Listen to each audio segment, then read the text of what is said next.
Hello, hello, hello, hello, Hello.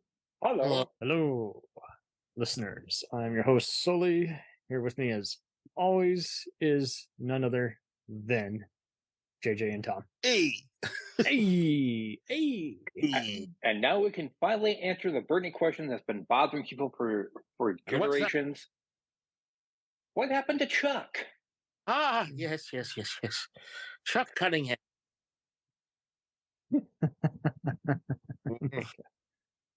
Oh man. We still don't know. We don't know. Oh man. So he got sent to Nam, man. Chuck Cunningham just like smoked some weed and never left the room. No, Chuck Cunningham was the one. He would smoke a lot of weed, man. Oh, and then man. he imagined the whole series, man. It was his dream, like in St. Elsewhere. That kind of dream. Okay. Now we got to see if it's possible to connect Happy Days to the damn sales reverse. I'm sure it's in there somewhere. Surely they went to Norms. No. Damn it. And then what happened? Man, is it was in the St. Elsewhere universe, and then then we switched over, and it was Bob Newhart and Suzanne Plachette. It was all a dream, man. It's all a dream. Oh, I got a theory about that. That's really funny. That's really connecting Newhart to that whole dream sequence thing. I believe it. He appeared in it after. But that's another time, another interpretation. We'll do a funny rating. So we are talking about, yes, the Happy Days saga, which spawned every other spinoff on ABC, from Mork and Mindy, Out of the Blue, infamous stuff like Laverne and Shirley, Joni Loves Chachi, and Blansky's Beauties. Oh, and Who's Minding the Kids? Who's Minding the Kids? It's not even listed on there. And an awful cartoon show. Yeah. You have to see it. It's amazing. It's kind of weird because you look at Happy Days and you think, how many, at that time, Garry Marshall had how many shows on TV, and you're sitting there and you're like, it was between him, Don Belisario, Stephen J. Cannell, Norman Lear. Yeah, it was definitely Lear. Yeah. Lear, and, and all, Lear and Glenn A. Larson, I think we just said it. Who had what on there. And to me, Garry Marshall's like the man, he's the legend, Love him. Everyone should watch his director's episode where he just talks about how he encouraged his sister Penny to take up directing, how he basically just he would use humor to counteract just humor that wasn't working. Like, that's the way he's wired is just always amazing anytime you hear him talk. And the thing I loved about him is that he was just so good at discussing things. And when he talks about Happy Days, and he didn't think it was going to work, Yeah, he's taking a chance, and networks are shooting him off. He just came out of The Odd Couple, because The Odd Couple was until 75, and Happy Days almost got canceled, I think, after the first or second season. And let's start at how it happened.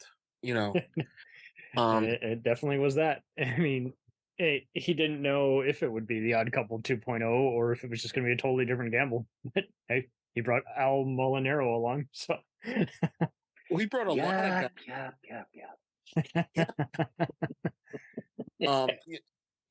He knew all these guys that were, the great thing was that he did The Odd Couple, right? And he had Gary Paris with him, as a director. Mm-hmm. So that helped, because Jerry Paris, we all know, was the dentist, Jerry, the dentist on Dick Van Dyke. And when that ended, he became a director, and he was a well-respected TV director. Absolutely. So she brings Jerry Paris.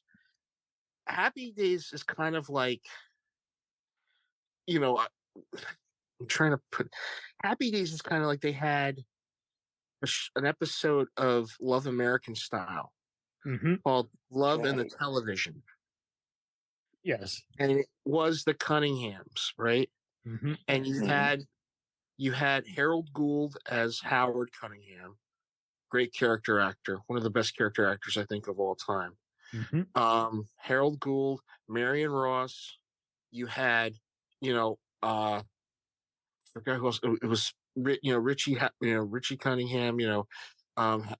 Ronnie Howard. You had Patsy Weber, who was Anson Williams, and there was another guy on that show, and it wasn't Ralph Mouth. It was another guy in that episode, right? I don't know what it. Yeah, it was because I don't think Donnie Most was doing anything just yet. And he started in later Ron Howard stuff, but he was just getting started basically when Happy Days just took off, basically. And then not only that, you also had American Graffiti, which had Ronnie Howard in it. And excellent classic. And I always challenge a Star Wars fan. Hey, you're a George Lucas fan? Yeah. But have you seen that or Willow? No. Okay. Well, God, have you guys ever seen? Yeah, I always just tell people, watch American Graffiti. You'll understand why Luke Skywalker is the way he is. Well, watch THX 1138. You'll understand Endor better. Yeah. So American Graffiti kind of gave Ronnie Howard the push to become Richie. And Cindy Williams is in that. Oh yes. So that's kind of like, she's gonna get Laverne and Shirley down the road. She's also in a movie called Gas, which is a great cult movie from the early 70s. Was that Roger Corman or? Yeah, I think it was. Yeah. And The Odd Couple, had Al Molinaro on it. As Murray the cop. Yeah. So he was doing it. Bosley had done some TV shows. Marion Ross had done some TV shows. This is way before his later CBS shows like Fodder Dowling. Yeah. And Winkler, obviously, this role made him. And kind of like Captain Kirk, everybody wanted to be the Fonz because he gets all the chicks. Winkler got the job because supposedly Mickey Dolenz tried out for the role, but he was too tall. So Mickey Dolenz was almost the Fonz. But the thing you watch is, if you watch a movie called The Lords of Flatbush, a great movie, I love where that one. He plays a greaser. That's kind of like the proto Fonz. He's the smart guy who's more street smart than book smart, but he knows, his character is really smart. And Lords of Flatbush is not a great movie, but it's a good movie to watch, Right, so, I know what you mean. He's taking the S.E. Hinton style described in The Outsiders, and then he's taken a big step other in that he wants to go beyond just the gang. He wants to be a community leader kind of in a way, and he's just fun at just kind of getting everyone out of their shell. There's no turning his humor off. Like, that is him in a nutshell. We have plenty of other people in here too. We have Ted McGinley, also known as the Show Killer. Yeah, and Ted McGinley. Remember, guys, Ted McGinley broke the streak with Married with Children. Yeah, and that one Psych episode. But we got Crystal Bernard years before Wings. You've got the later seasons. You've got Crystal Bernard. You've got Pat Morita, Heather O'Rourke. You've got Linda Pearl, man. Linda Pearl. Kathy Silvers, playing Jenny Piccolo. Who else was in that show? Like if you go through the cast, there's a lot of people that joined and left. They stayed, they went, they stayed, they went. Guest appearances. Not as many of the usual stuff that plagues most shows, where 3 different actors play 2 to 5 different roles. It's kind of pretty set for the most part. Well, you got some characters in that show where it's like you got Officer Kirk, the dick, and you're just like, and then you see Officer Kirk later on an episode of Laverne and Shirley where he plays a passenger on the plane where Laverne and Shirley are flying the plane, and you're like, wait a minute, like they wouldn't notice. I've got a problem with you. You've got Warren Berlinger playing 3 different roles. I think so. You know, Oh man, you guys all know who Warren Berlinger was, right? not off the top of my head, heavy, but No. I knew him mainly Cannonball from this. Run. You guys see Cannonball Run? Yes, I did. Remember the guy yes. who's riding with Bert Convy? Oh, is it the very opening, or is it later in the movie? Okay, he's the guy who runs the pizza. He's like he was kind of heavy set, but he was really funny. He was Milton Berle's, I think, like cousin or something like that. Okay. So well, hopefully he was nicer than Milton Berle. Yeah, supposedly he was. So Warren, he just passed away like 2 years ago, from what I remember. Wait, what? So Warren Berlinger was on that show like 2 or 3 times. They had Jesse White came on. First off, you got to think. Okay, so they create the show because of this nostalgia for the 50s. Because you got to realize it's the early 70s. Totally. You know, we're still getting out of Nixon. Hell, we're seeing that nowadays. People want a retro movie nowadays. Yeah. And but yeah, back then, yeah, people wanted to talk about the 50s. What? Yeah. Make it more than just, and make it more than just a grandparent tell. Just like, hey, here's what the dealio is. Well, it's the parents. The parents were like nostalgic for it, and there was a wave of 50s nostalgia going on because a lot of the rock and roll guys were coming back. Mm-hmm. And the Elvises of their days, and Elvis, all those guys, and Marshall was like, okay, I just did a great shot with the Odd Couple. Let me go do a show about the 50s. And it's, he takes the Love American Style thing and he says, all right, I'm starting to sound like him too. Let's do a TV show about the 50s. Yeah. Let's do a TV show about the 50s. Maybe it'll work. So what happens is that they begin to adapt it. And they bring in, they bring in the talent that they need. And it's the first season is kind of like they shoot it like the first 2 seasons of The Odd Couple, which is single camera. They don't do, and you can tell it's like the sets are kind of cramped up. Right. It's they have guest stars. It's guys like who is it? The guy who played Dorothy's husband on Cheryl Ladd was on an episode. Who else? Maureen McCormick was on an episode. Yeah, Cheryl Ladd. There's another B movie name. Cheryl. Tom Hanks is in one doing karate in a fight or some shit. Yeah, that's like a later episode. I remember that one. and there's supposedly a bad blood between him and Henry Winkler for something. I'm sorry. Well, yeah. But at least that's entertaining to us. The first seasons they bring in who was it? What the hell was that guy's name? They had Dudikoff, I noticed. No, the guy who played Stanley Zabornak on Golden Girls. Oh my god. Oh god, let me look him up. Hold on. Yeah. Herb Edelman. Yeah. Herb Edelman is on that show. I do recall him. Didn't he own part of the bar or be one of the restaurant guys at one point? What, for Arnold? On Happy Days? I thought he showed up. No, he was a burglar in one episode. Oh, okay. He tries to rob the Cunningham's house. And they call Fonzie up. And they tell him he delivers a pizza and they got the burglar in the thing. He's like, so Fonzie just takes a chair and jams it against the door because he's in the closet.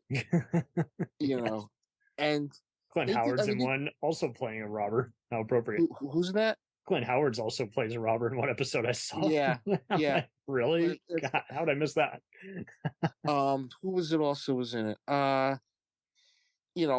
So those first 2 seasons are kind of like they're kind of cramped style wise. Not only that, they have Rock Around the Clock instead of that really great theme that came out. That we all remember.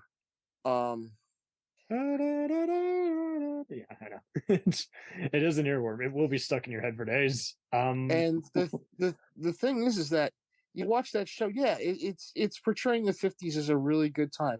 And the thing is, the father son dynamic between Howard and Richie is really good. And the mother, the mother dynamic is, she's funny.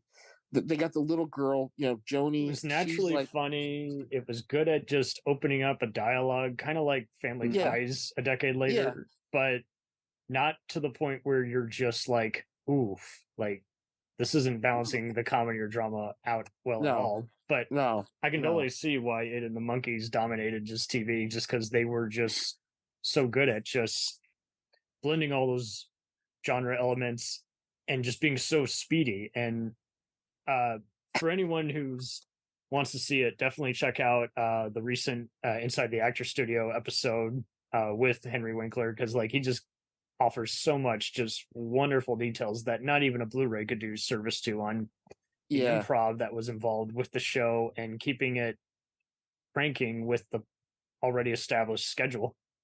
yeah. And not only that, but you see, it was Richie those first couple seasons. It was about Yes, Richie. it was. It was about Yeah. it was about Richie. It was about him, Ralph, and Posse. Mhm. Going to Chicago and not having enough money to pay the bill on when they go see a club, and the club Realistic comedian and stakes yeah, without being just like, hey, this is depressing or too real, I don't want to watch yeah, it. It's like we're down for the count because they're just so charismatic. We want to see what pickle they can get in. It's not just, hey, can I win over a girl at the prom tomorrow? It's all kinds of just, like you say, just a winning formula. It knows when to even cut back and say, hey, right, this is getting too complex. Let's lighten the mood with some humor. and you gotta realize the first Christmas show they do is a really good show. They bring Fonzie over to the house.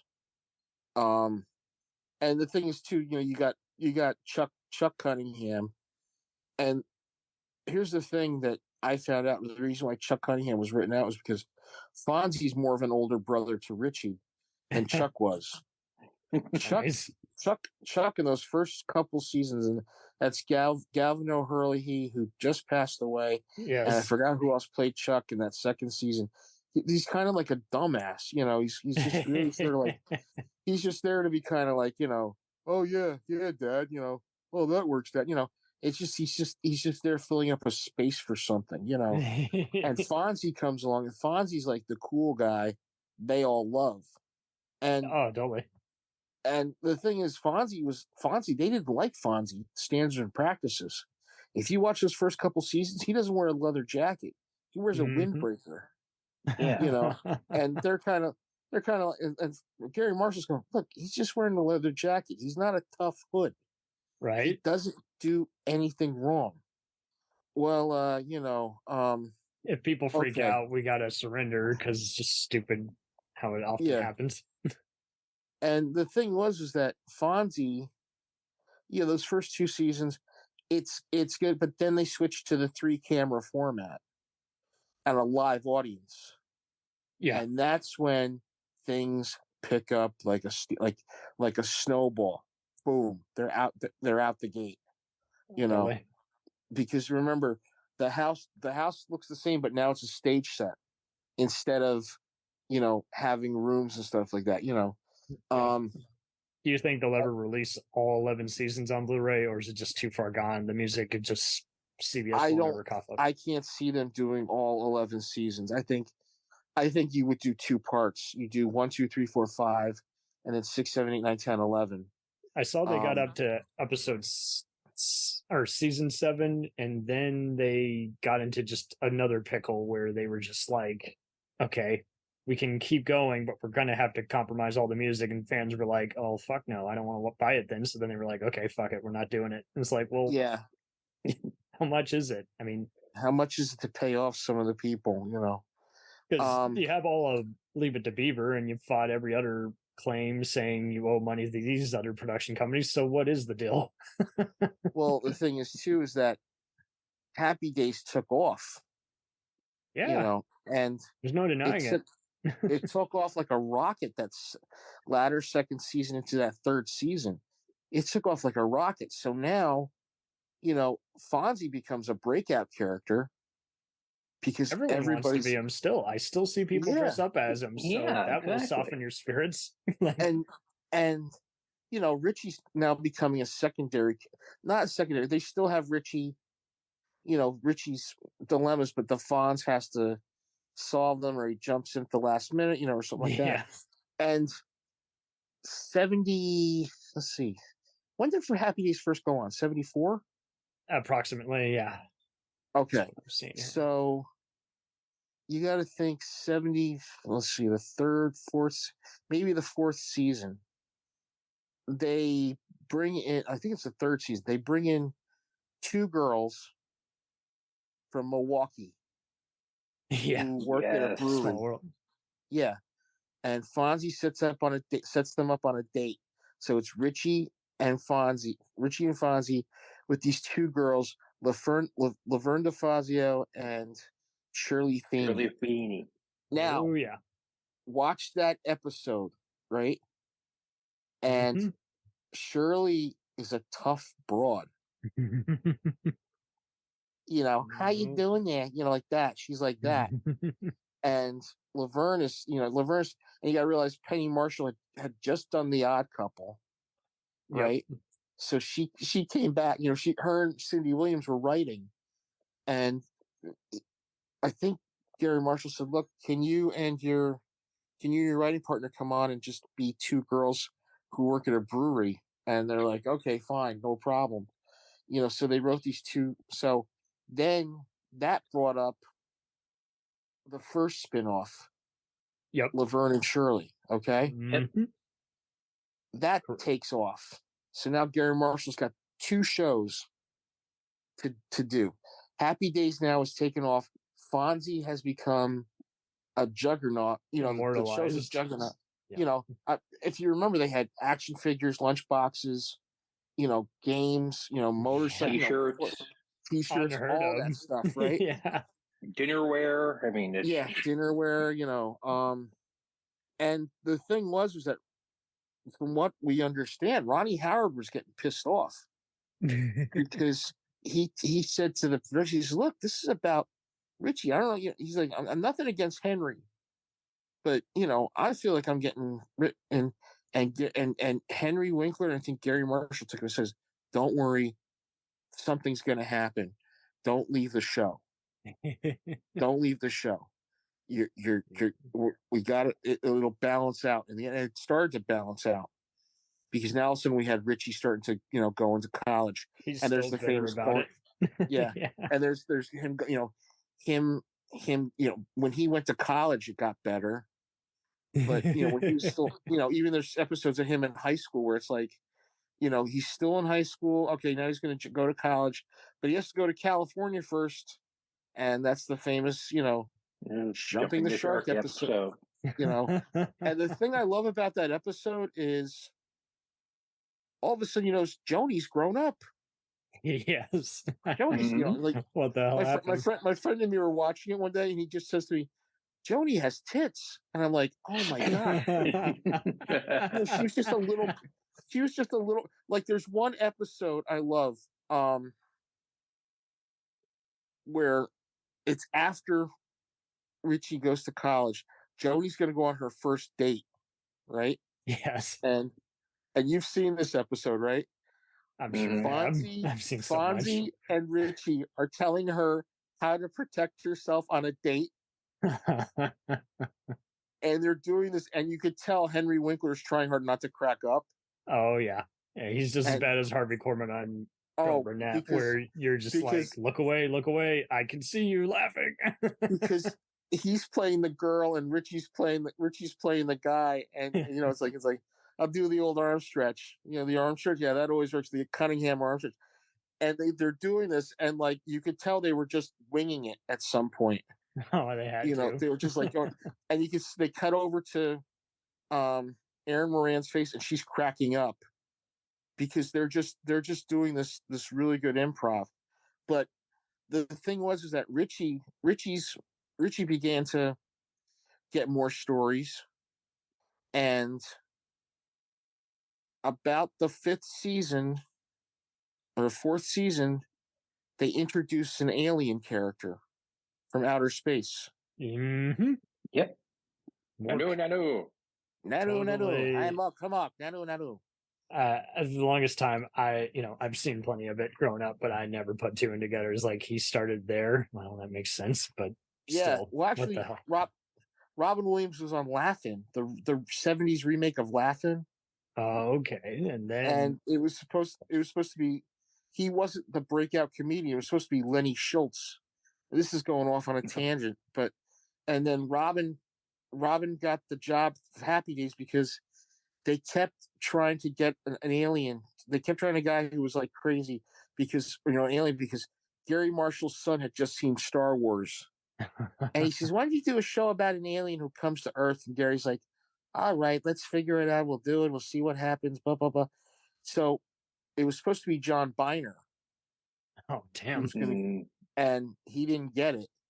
And Robin Williams came in and he said, oh, you're an alien? And what he did was he turned around, he sat on his head in the chair. And that's what won him over. So they got, that's how Mork and Mindy started. That episode of of Happy Days, him showing up trying to take the Fonz back to Ork. It's as close as they get to sci-fi on Happy Days. The rest of the time, it's like whatever. At least until the ill-fated cartoon. Oh yeah, don't get me started on that. Too late. So as time's going on, he's got 3 shows in the top 20. He's got Laverne and Shirley, Happy Days, and Mork and Mindy. So he decides to make another show on the side called Blansky's Beauties with Nancy Walker. Okay. I haven't seen that one, but sure I saw it in a TV guide. I have seen the beginning of it. The thing I remember the most is Nancy Walker was in it. So was what's his face? Carmine Ragusa. Oh yeah. Eddie something or Eddie. Shit. I'm sorry. I wish I knew this guy. No, let me get it. Hold on. Just this once. But it is interesting how, like you say, like many shows that create their own universe, we talk so much shit about all these other spinoffs, and Mork's kind of the only successful. Eddie Mecca was in it. Nancy Walker, Carol Kay, Linda Goodfriend, Scott Baio was in it. And Pat Morita was in it because Pat Morita played Arnold. So Arnold went to Las Vegas, right? Mm-hmm. And the thing I love is they bring in Al Molinaro, and Al Molinaro is hilarious. I think he was as Al. I think he was great. I loved him. I mean, in many ways, he always looked to me like a more obese in the face Henry Winkler, and he was like great. Every man in that show, but Blansky's Beauties only lasted 13 episodes. And talk about this. Oh my god! So what happens is that Eddie Mecca was doing double duty at that time because he was filming Laverne and Shirley, and he was filming Blansky's Beauties, and that he was Joe DeLuca. Joe DeLuca was supposedly Carmine Ragusa's cousin. So they shows up on Laverne and Shirley, gets a big hand because everybody knows he's on Blansky's back, because Blansky's Beauties got canceled. And there's Karen Kay. She was a blonde actress who was really hot. Oh yes, these guys. I'm very convinced. I know it's not true that they must have just looked at every other person on the Brady Bunch and say, "Can you give us someone like that?" You give us Marsha, yeah, Carol Kay. All right, boom, she goes in. Linda Goodfriend was on the show, so then that gets canceled. So then they retool it to Who's Watching the Kids, and that show only lasted. So Blansky's Beauties only goes on for February, March, April, May, June. So it's about 5 months in 77. Okay. And then it goes to Who's Watching the Kids, which is 78, September 78 to December 78. Talk about a short run, right? And that's that was kind of like another Garry Marshall show on NBC, which had Carol Kay, Linda Goodfriend, Scott Baio, Tammy Lauren, James Belushi, and Larry Breeding. Okay, that's James Belushi's first show. Before his Working Stiffs with Michael Keaton. Damn. So that only lasted a couple of.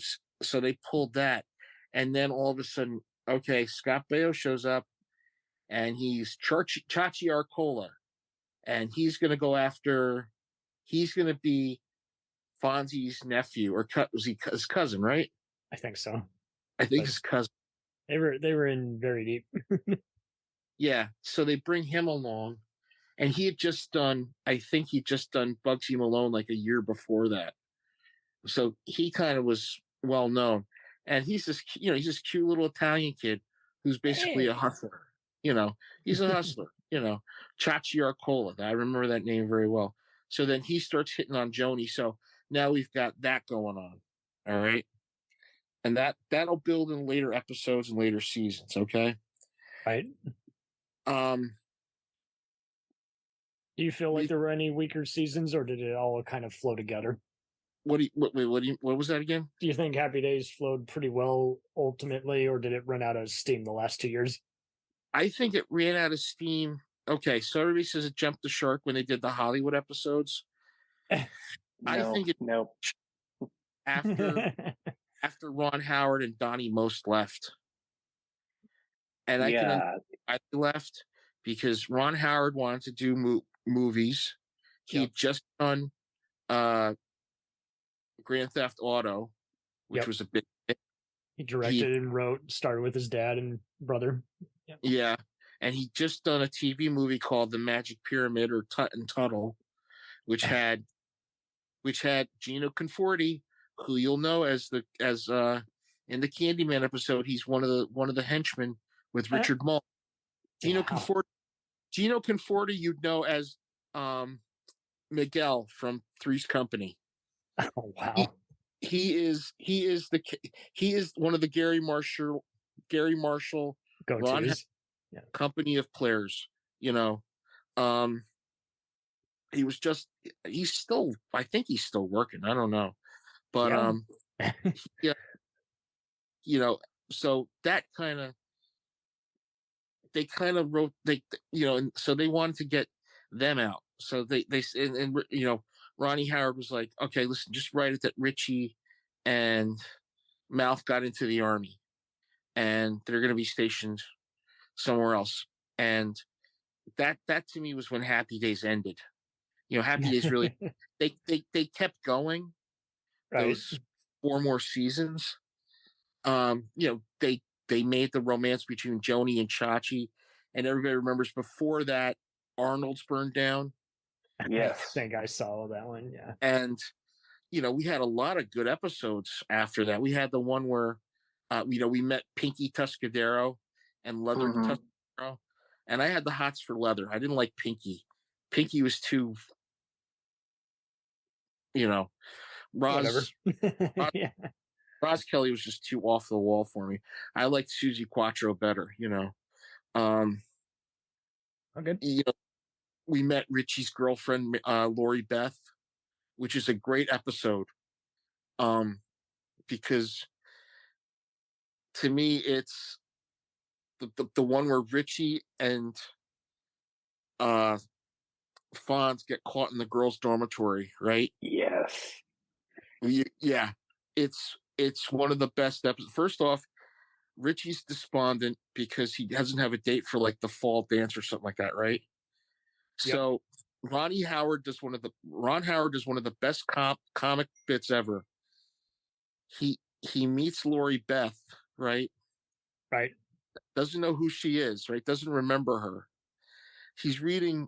He's in the library. He says, "Yeah, Fonz, you see that girl just threw War Peace in my head, And And it's like everybody's cracking up, and then he's sitting there at the table with Lori Beth, and Lori Beth's giving him the eye, and he's just going through the page, like closes. Oh, what a great book! Great start, beautiful finish. There you go. And he does this bit, and it's like, then he goes back, and they're making out at her, at her room. They have to be out by 10 o'clock. So then Fonzie comes in with Lori Beth's roommate, right? They have a mother, a house mother called Mother Dunbar, right? She was a World War II vet, right? So, Yes. so then they have to run out to see if the coast is clear. So then they gotta hide, and Richie tells Fonzie, look, we got to dress up in their nightgowns, or we're gonna be, we're gonna get caught. He's like, I am not wearing a dress. Oh, come on.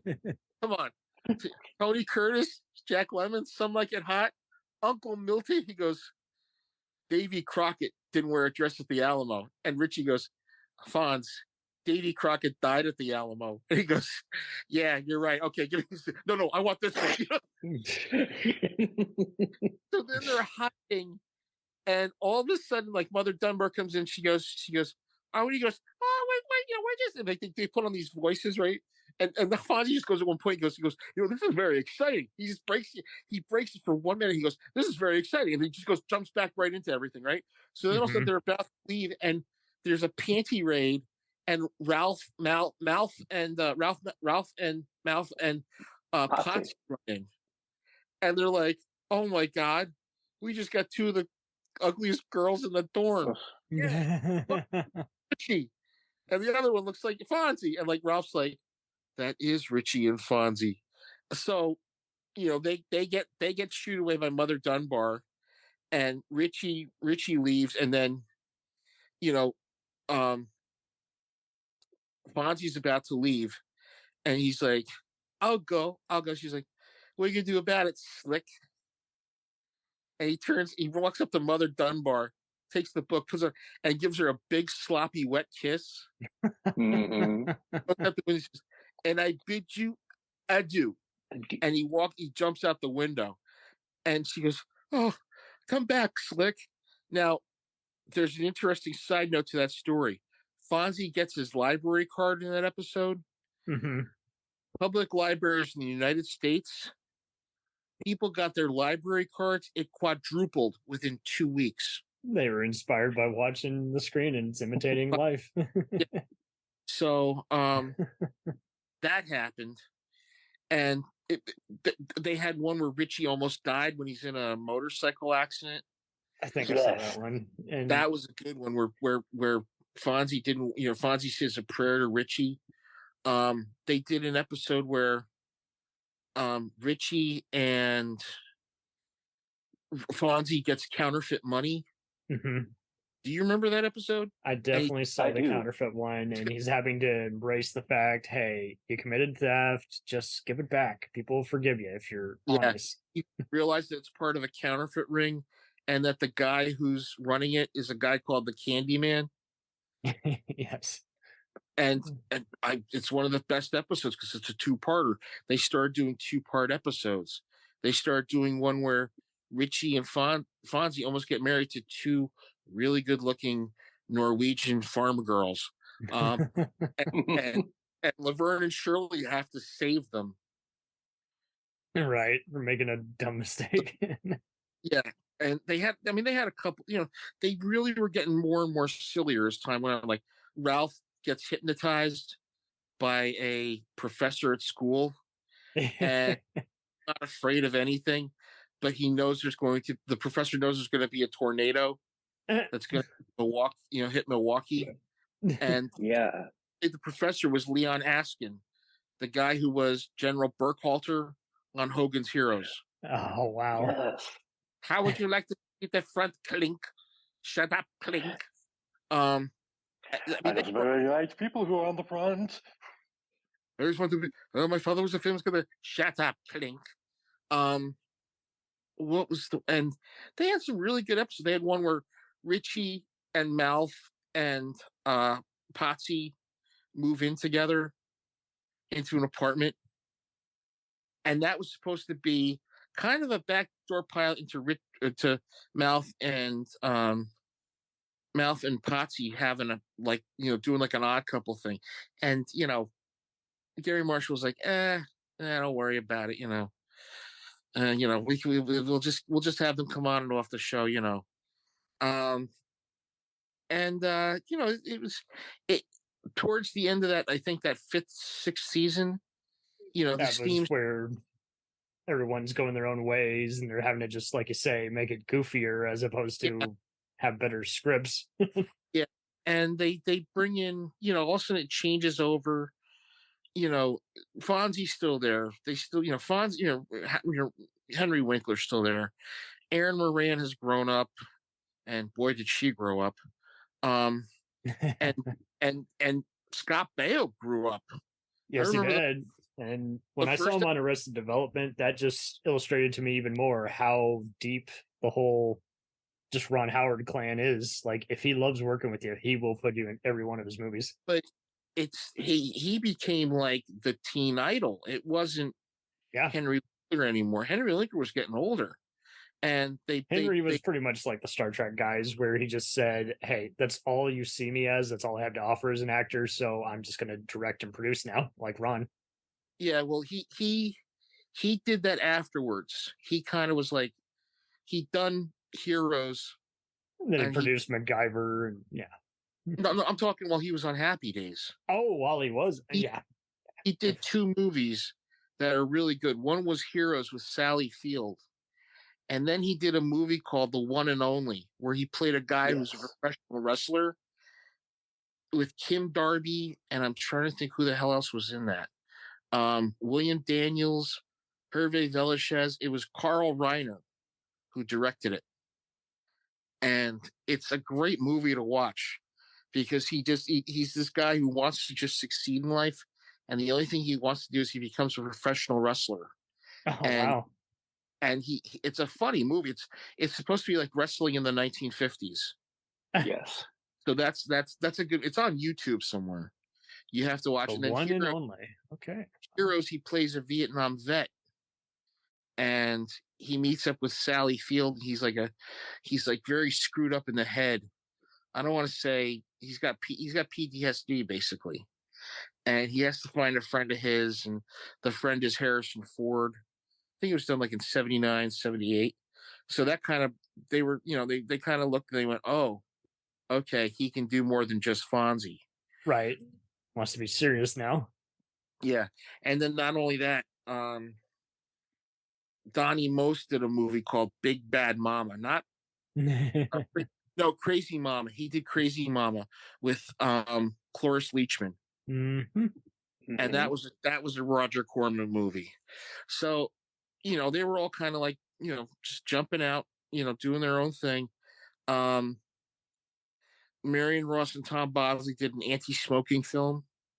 Yep. And the funny thing is, that was like in the first couple seasons. The house they use is the Brady house. Yeah. Wow.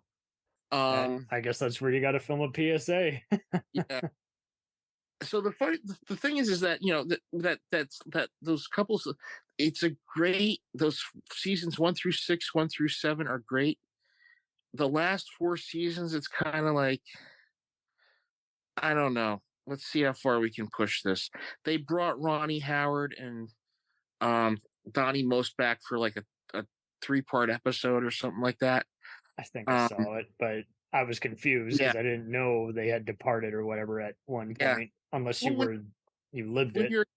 When you're a kid, your parents have to tell you, well, they're not there anymore, honey. They're going to do other things. And you're like, no, I want Richie and I want Mouth there. And you're like, no. Well, who's Roger? Roger's, Mrs. Cunningham's cousin. Oh, okay. And I got to say, Ted McGinley did a good job filling those shoes. He did. I mean, granted, they say he's the series killer, and that's bullshit. I think that's bullshit. I think he did a great job being Roger, because when it became Roger, Potsy, and Chachi, right? Mm-hmm. And it was the 3 of them. It was like the 3 Stooges. Yes, they were. There's an episode where Fonzie has broken up with his girlfriend. And you guys remember Fonzie had a girlfriend? And they had the little girl, Heather O'Rourke, who was in Poltergeist. Yes. Yeah. Funny thing is, she was my age. She was like a year older or a year younger than me when she did Poltergeist. So what happened was that where we were Heather O'Rourke, Fonzie got a real serious girlfriend for like a season. And the little girl, there was this little girl, he kind of like, he started to show like, paternal instincts, being a father and all. And then all of a sudden, one episode, she's like, well, my husband came back and I'm leaving. And he's heartbroken. So what they do is Roger... revamp it. Well, what they did was they tell in the first episode of the season,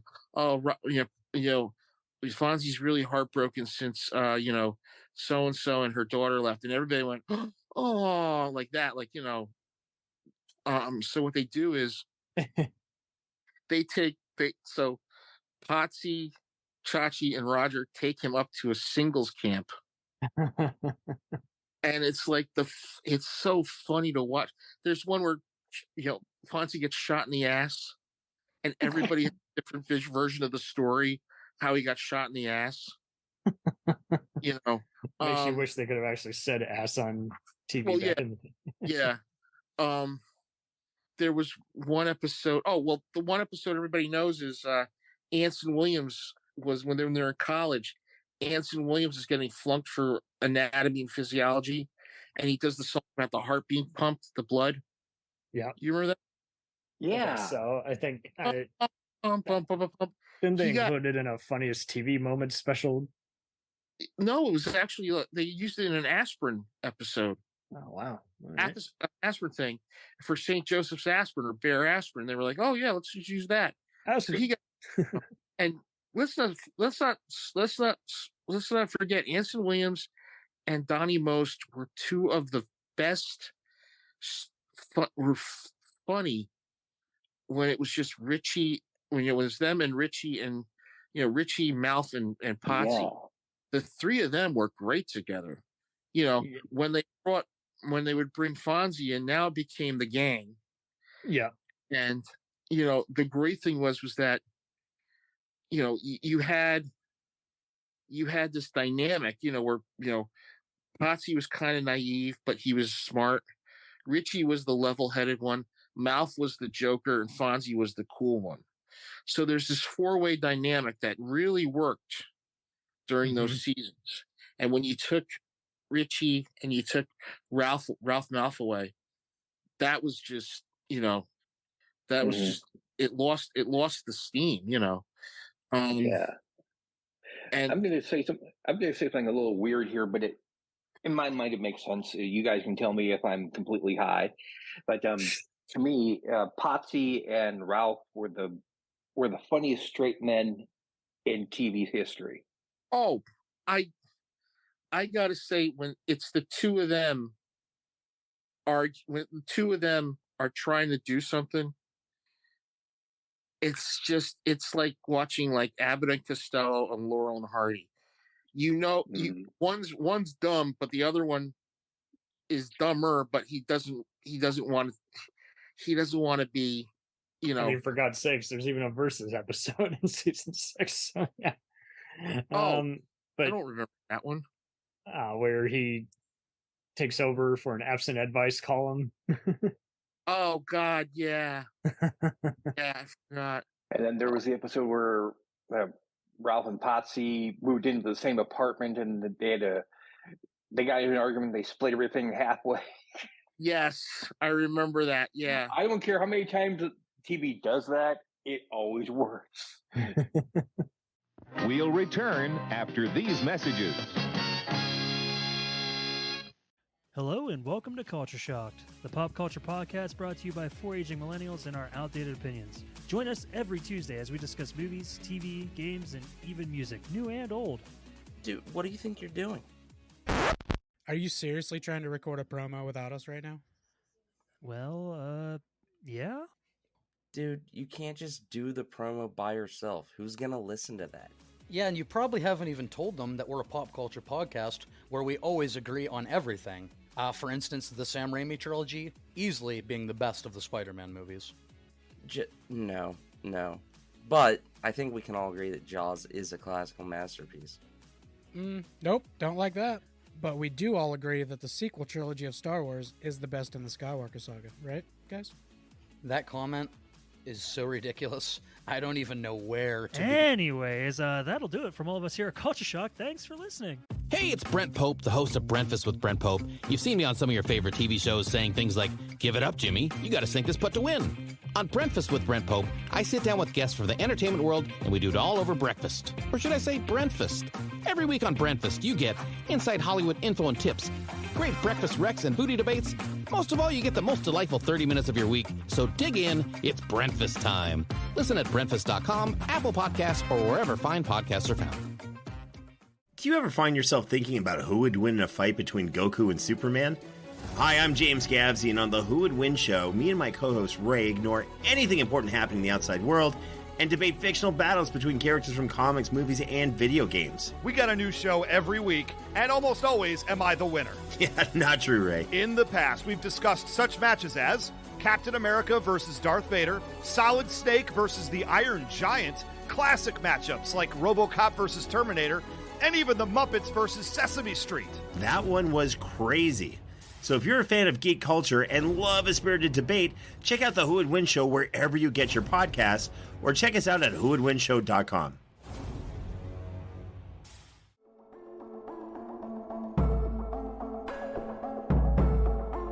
We let things pile up in the DVR, we add them to our queues, we wait for the DVDs and Blu-rays. We time shift.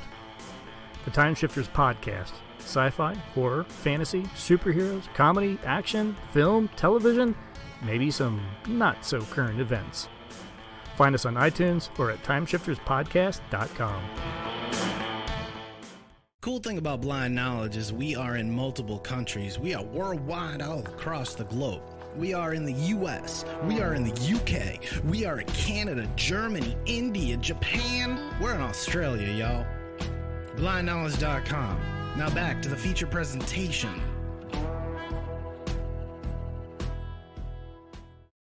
I think the one thing they wanted to do was, like, if they could get Ralph and Patsy more, they were trying. If you look at those episodes, like, there's some where Fonz was really, they wanted to get Ralph and Patsy more into, like, what was going on, because a lot of people liked them, And there's a couple of episodes I love where Fonz, I think Howard sues Fonzie for damaging the roof on the garage.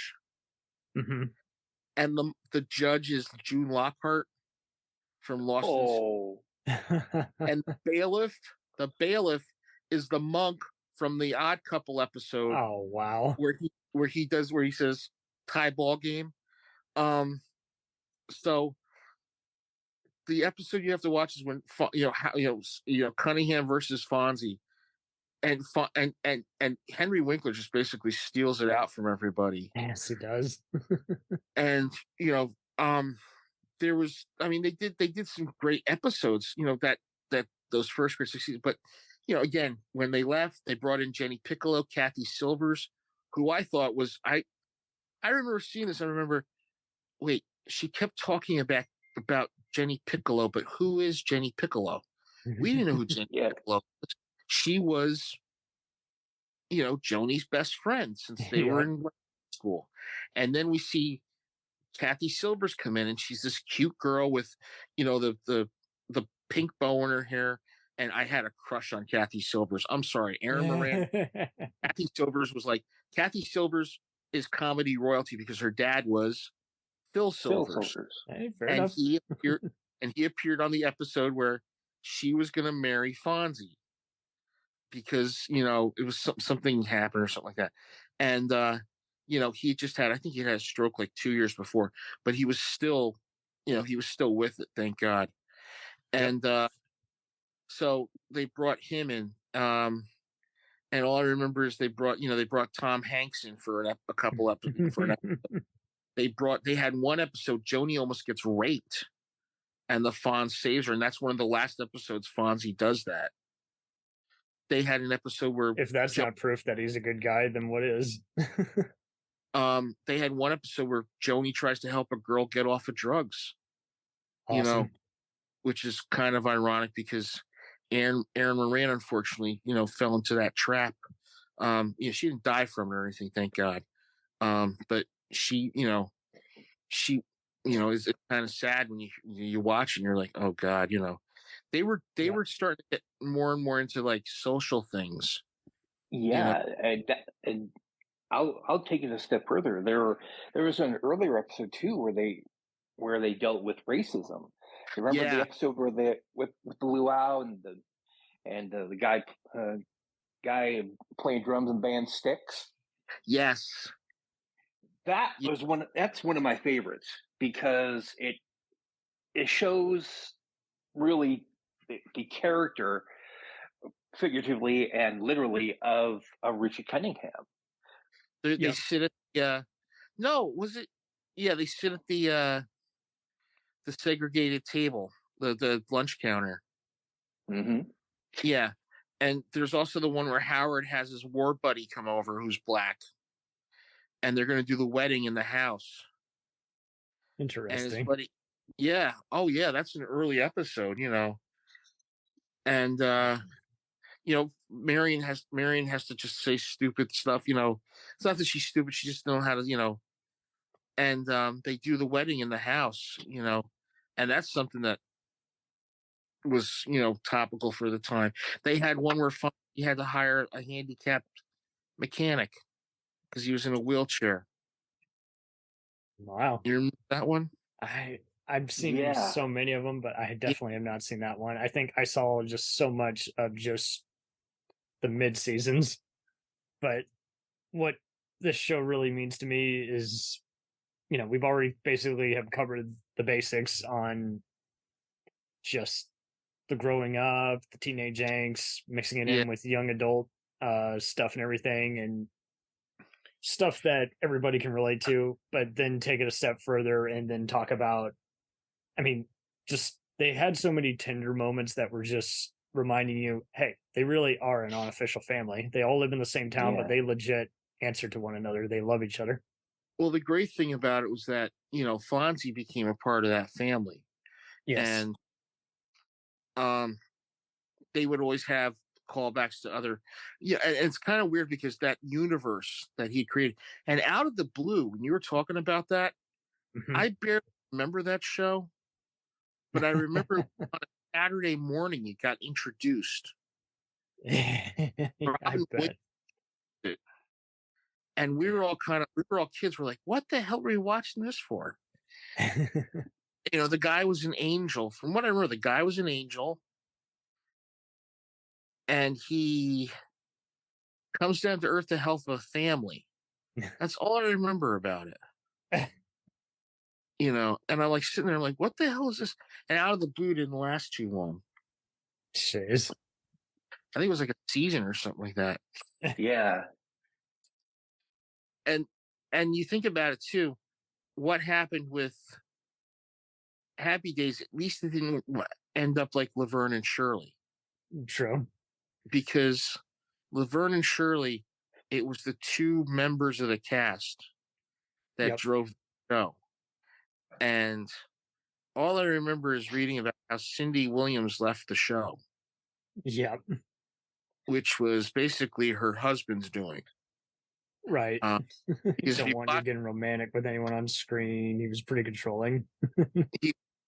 he was controlling. He basically said, well, you know, they're gonna be filming her during her due date. And the producers were like, well, we can't write around. She's like, look, just, you know, do something, have me in bed, do something. Film around me, do something where I can't be seen, you know. But you could tell in those episodes she's starting to get pregnant. When they moved to California, that's when I think it went downhill for them too. And then Mork and Mindy, that fourth season, they got married. That's when it got. Granted, they brought in Jonathan Winters, which I thought was a great idea, and that was Robin Williams asked for that. But to me, really? Oh yeah, he's like, he said, yeah, bring in Jonathan, have Jonathan play my son. It'll be great. And they were like, well, we don't know. He's like, no, watch, it'll be. And there are times when you watch that 4th season, he just goes off somewhere. They said supposedly that they were filming because the 3rd season, Jonathan Winters made a cameo appearance, made a guest appearance on the show. Mm-hmm. And it's one of the best episodes where Mork makes a thing called Fleck, which is an Orkin dessert. And if you're human, it makes you go nuts. Like hysterically nuts, like funny, like, you know. So Winters eats it. And he just goes off. He turns into Jonathan Winters, basically. He does Jonathan Winters. He just starts riffing. Winters and the Jonathan Winters story. and then Robin jumps in, and for like 5 minutes they are just going off. And I saw that episode when they did the repeats on Nick at Night, and I literally had to like leave the room with holding my sides because Jonathan and Robin, like he says, look, boys, look, it's me, Whitey. No, not me, the horse. Yes. Oh, yes, an American. How good to see you. What are you doing? Just Rainbow Division, man. Shape up and shut out. Oh, good. Oh, yes. And then Robin says, Father, oh, black people, why? He says, he goes, oh, good to see you. Brian says, they threw me out of Sandhurst, Father. Why? For wearing a dress. A dress? A gown. A gown is much better. And it's just, and then they just go off, and then, you know, they said, okay, 4th season, they changed directors. Mm-hmm. You know, they got rid of Howard Storm. They put in somebody else. Howard Storm had done a majority of the shows. Gotcha. And, you know, it got to be where, you know, they said, okay, let's have Mork and Mindy get married. It's the only way to go. Which is not the greatest idea in the world. And that 4th season, the plug got pulled. Laverne and Shirley, the plug got pulled. Even though that they were, you know, it just dropped in the ratings because, you know, there was no Shirley. It was just Laverne and somebody coming in as a guest star that night. Basically, one night they were the cool kids in school, but they didn't have any stage to stand on. So after a while, when one of the two leads leaves, you just got no show. You know, and they were going to do one more season where they moved to New York, but they just said, you know, Penny Marshall said in an interview, she's like, I didn't want to try it. I didn't want to try it without her there. You know, that's how much I think they really did love each other, Cindy Williams, because they made it sound like they were at each other's throats all the time. Right. I don't think that's true. I think Mr. Hanson basically built the anonymity between them. You know, and Penny Marshall said when she says, I walked on the set and my best friend was gone. What was I going to do? You know, can't make it the Laverne show. You know?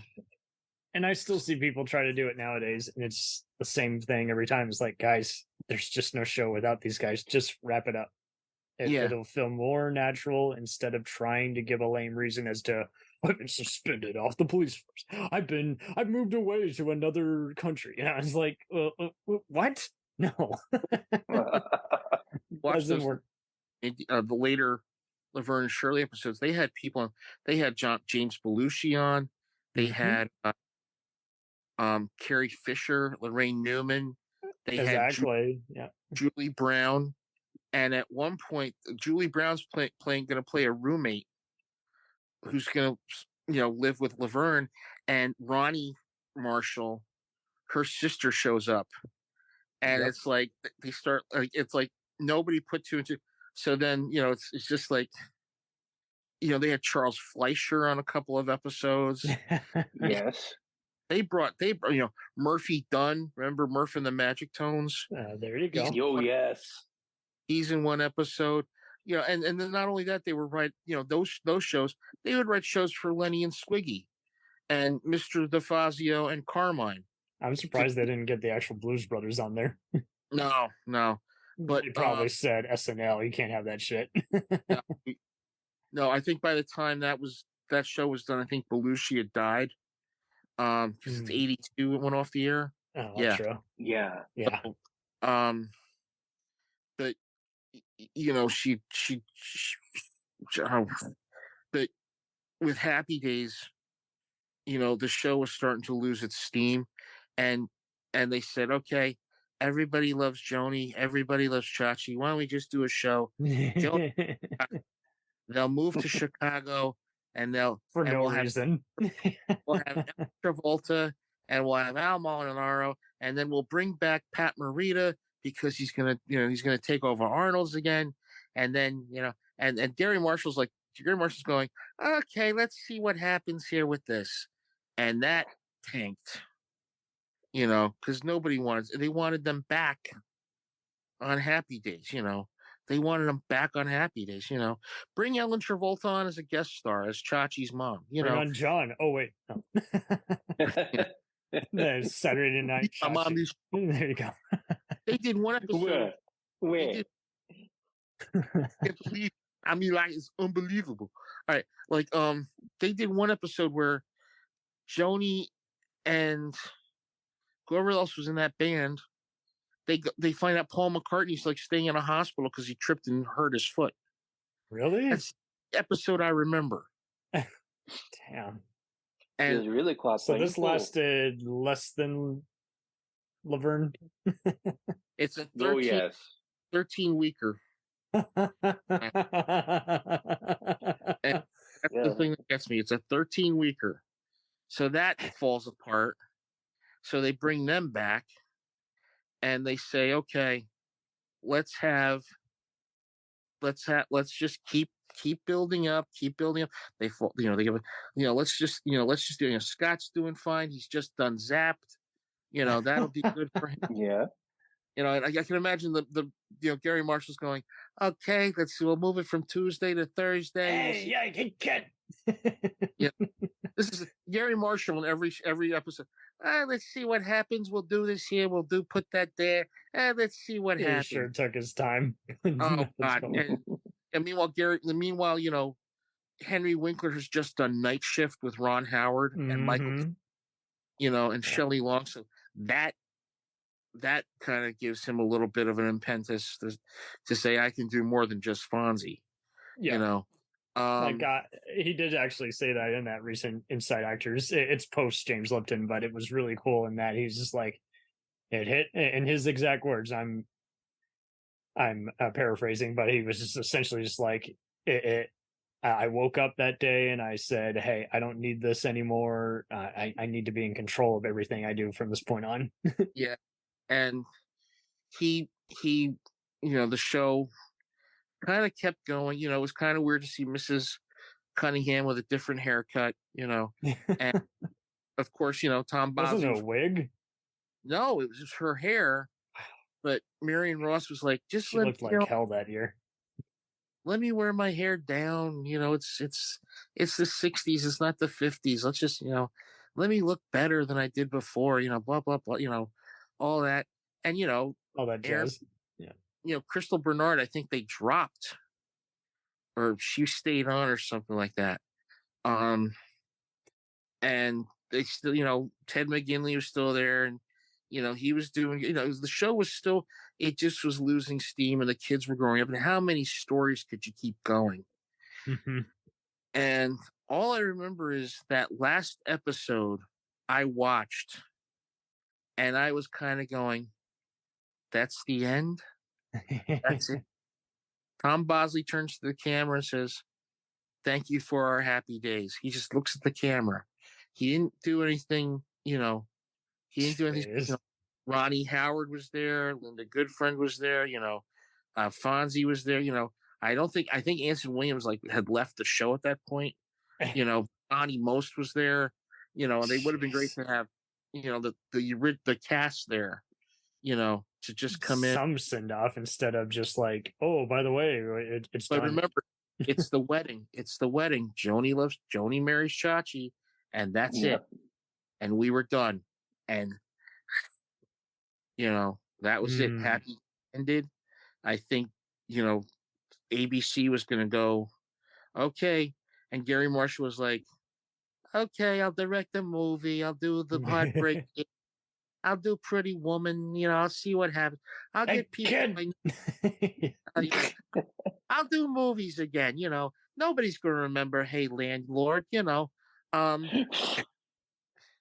Yeah, remember he was on that show, Hey Landlord, and it's like I think so. Didn't he come up with the concept too?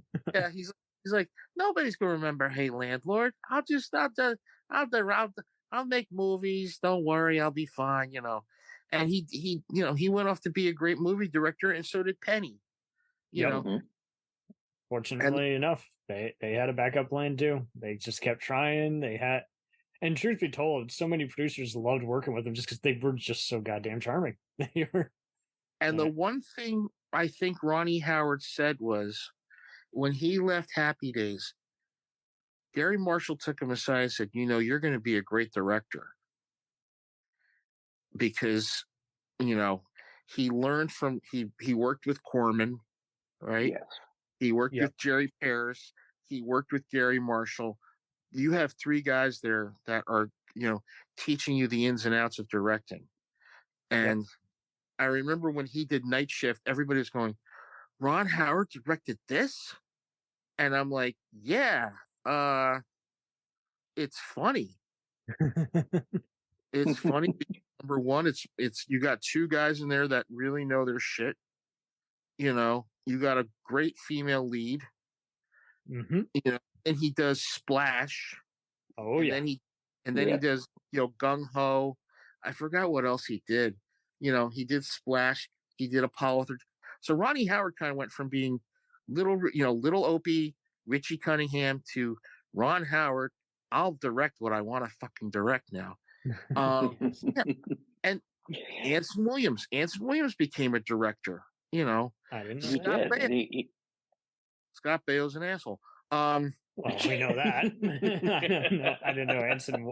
So Anson, what did Anson direct? He's directed a lot of TV shows and like independent films and stuff like that. Mm-hmm. So he's done. I think he's also an acting coach too. Yeah.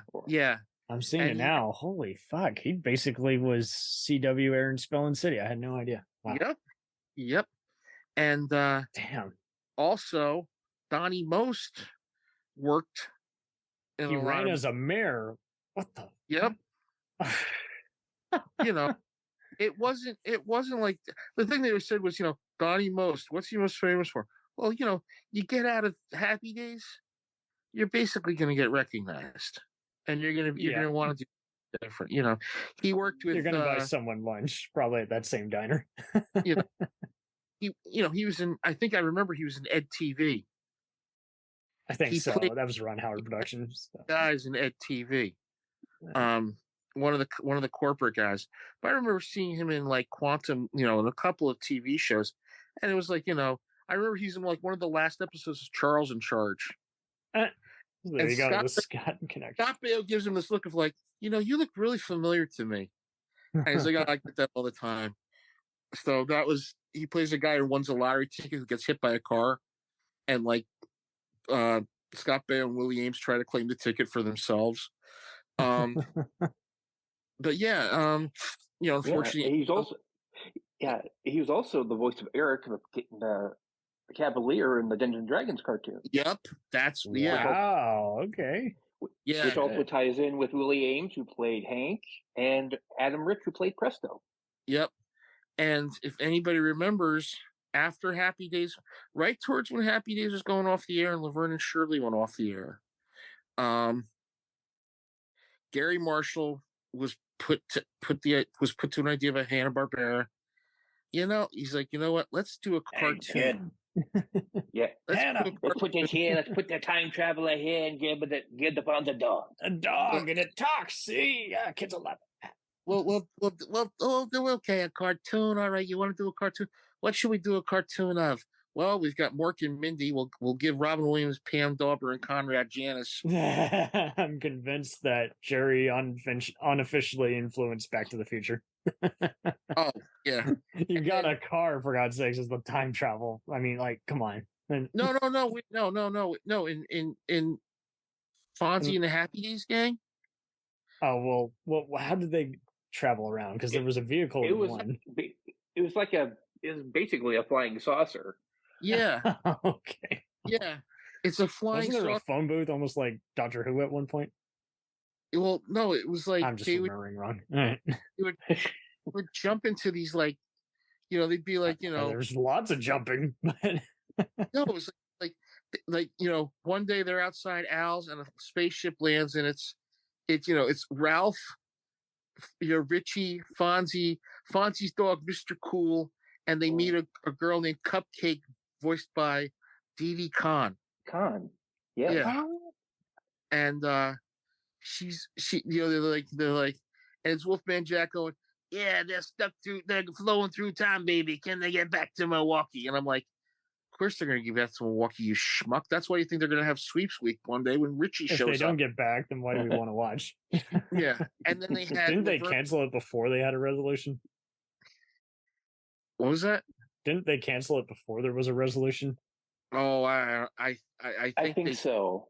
Because no one was watching, so they're like, yeah, kids won't miss this. Just kill it. Well, yeah, but not before they also did they backed up with the Laverne and Shirley in the Army. With a commanding officer who was a pig. Yeah, Ron Palillo played the pig.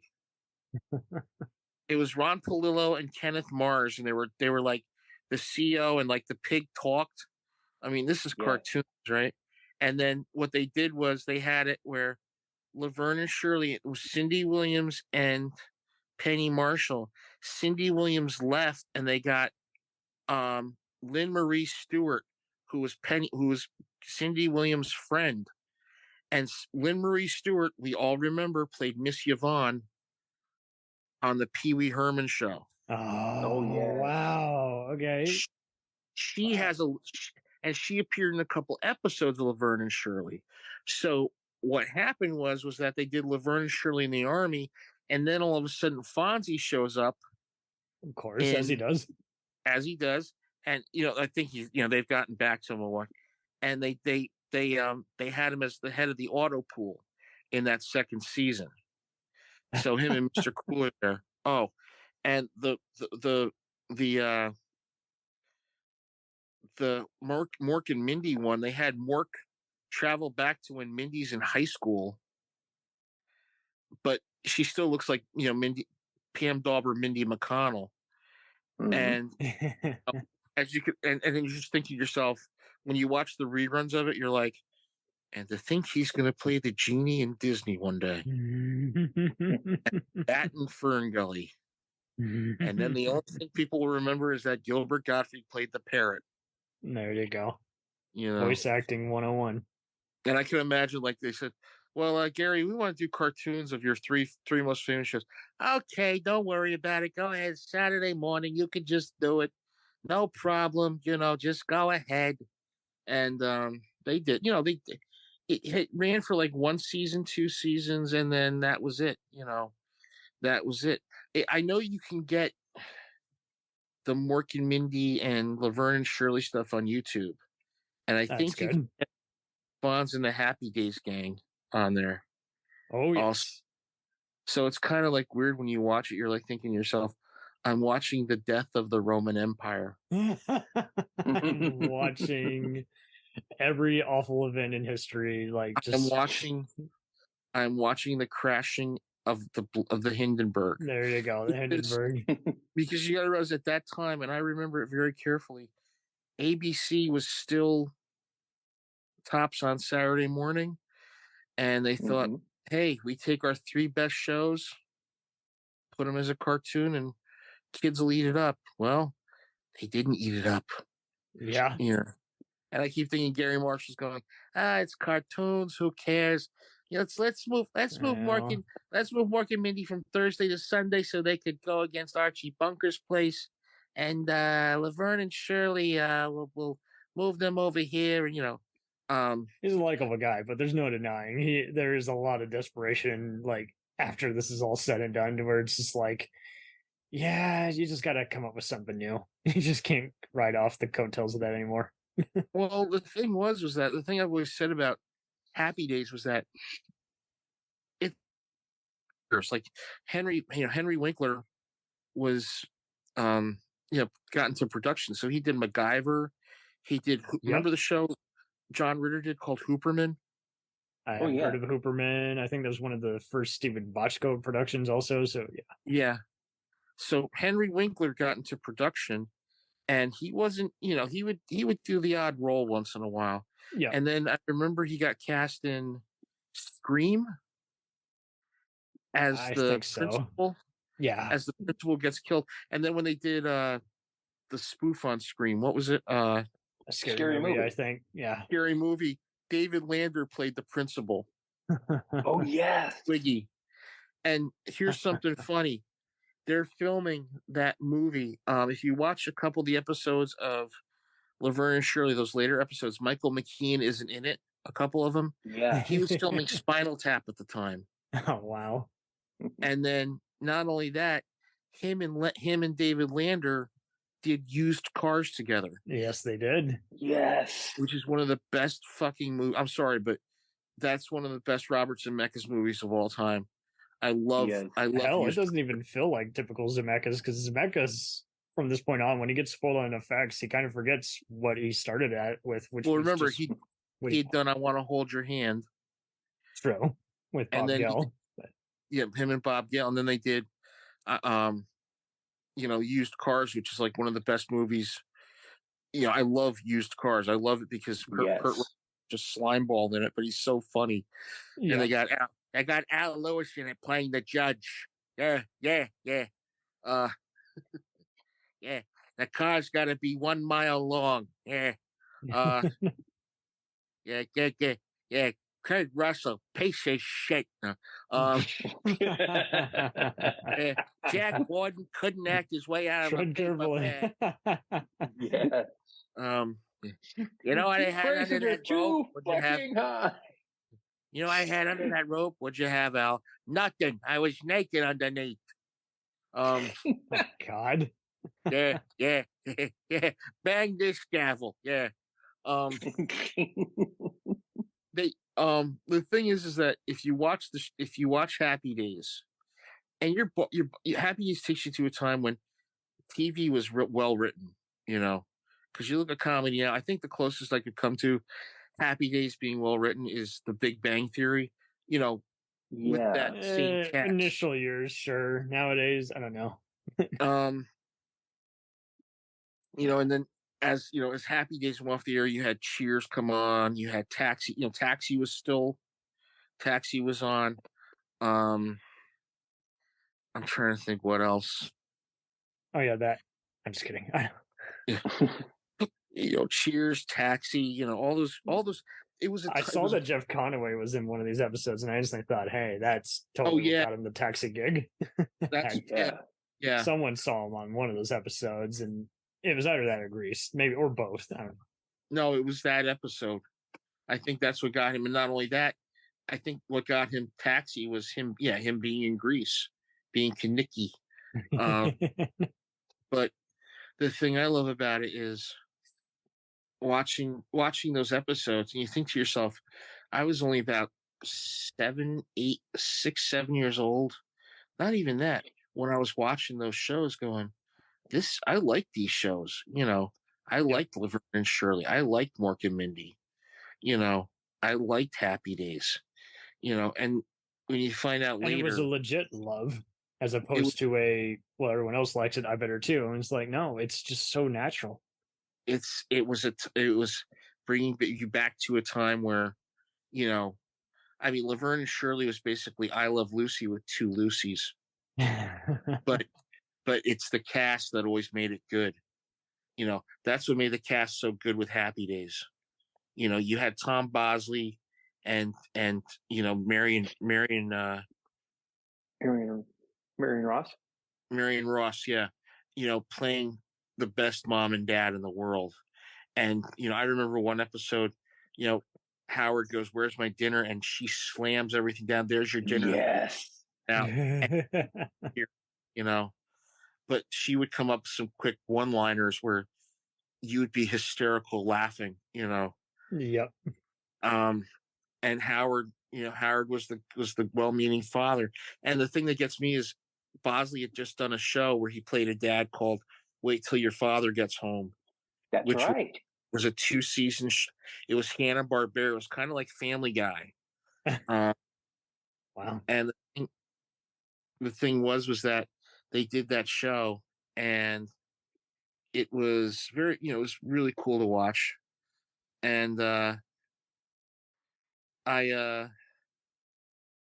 was kind of like, oh, okay, so he's kind of preparing to be, Howard Cunningham. And the great thing is, after that went off the air, he did Father Dowling. Marion Ross did Brooklyn Bridge, where she played a Jewish grandmother, which I think she got nominated for an Emmy or something like that. She did. She did. She didn't win, but she did. And it was kind of like, for me, it was kind of like, yeah, you'd see him on TV, you'd be like, hey, there's Mr. Cunningham, hey, there's there's Potsy, hey, there's Scott Baio hitting on a girl who's just come in from out of town. Yeah, the guy who, Scott Baio, the guy who stuck Nicole Sheridan and Pam Anderson. He's got, you know that, right? Yeah, I did not know this, but this is very fascinating stuff. Yeah, him and the older girl from Charles in Charge were dating. Oh wow! And then he met Pam Anderson. He was dating Pam Anderson when I think she'd just been in Playboy or something like that. Oh, and it was kind of interesting. Interest level raised. Family Guy did one of the best things. They're like, somewhere this is going, and somewhere Scott Baio is hitting on a 19-year-old starlet. And that's a good Peter Griffin. The only way that story could be even better is if he seduced them with wah wah wah. Yeah. And then they look down, they'd be like, nah nah nah. So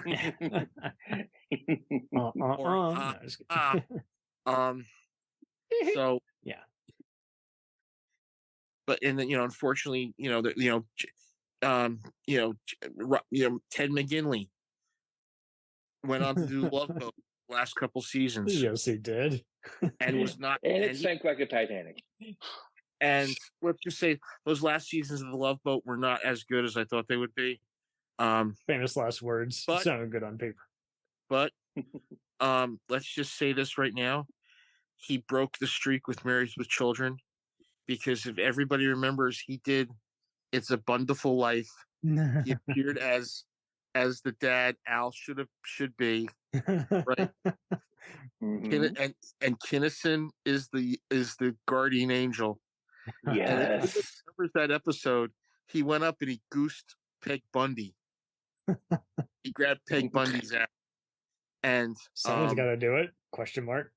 What they did was they said, okay, they said, all right, Steve's leaving the show. We got to bring in somebody else. And they're like, well, why don't we bring in Ted McGinley? He's the guy that always comes in every show.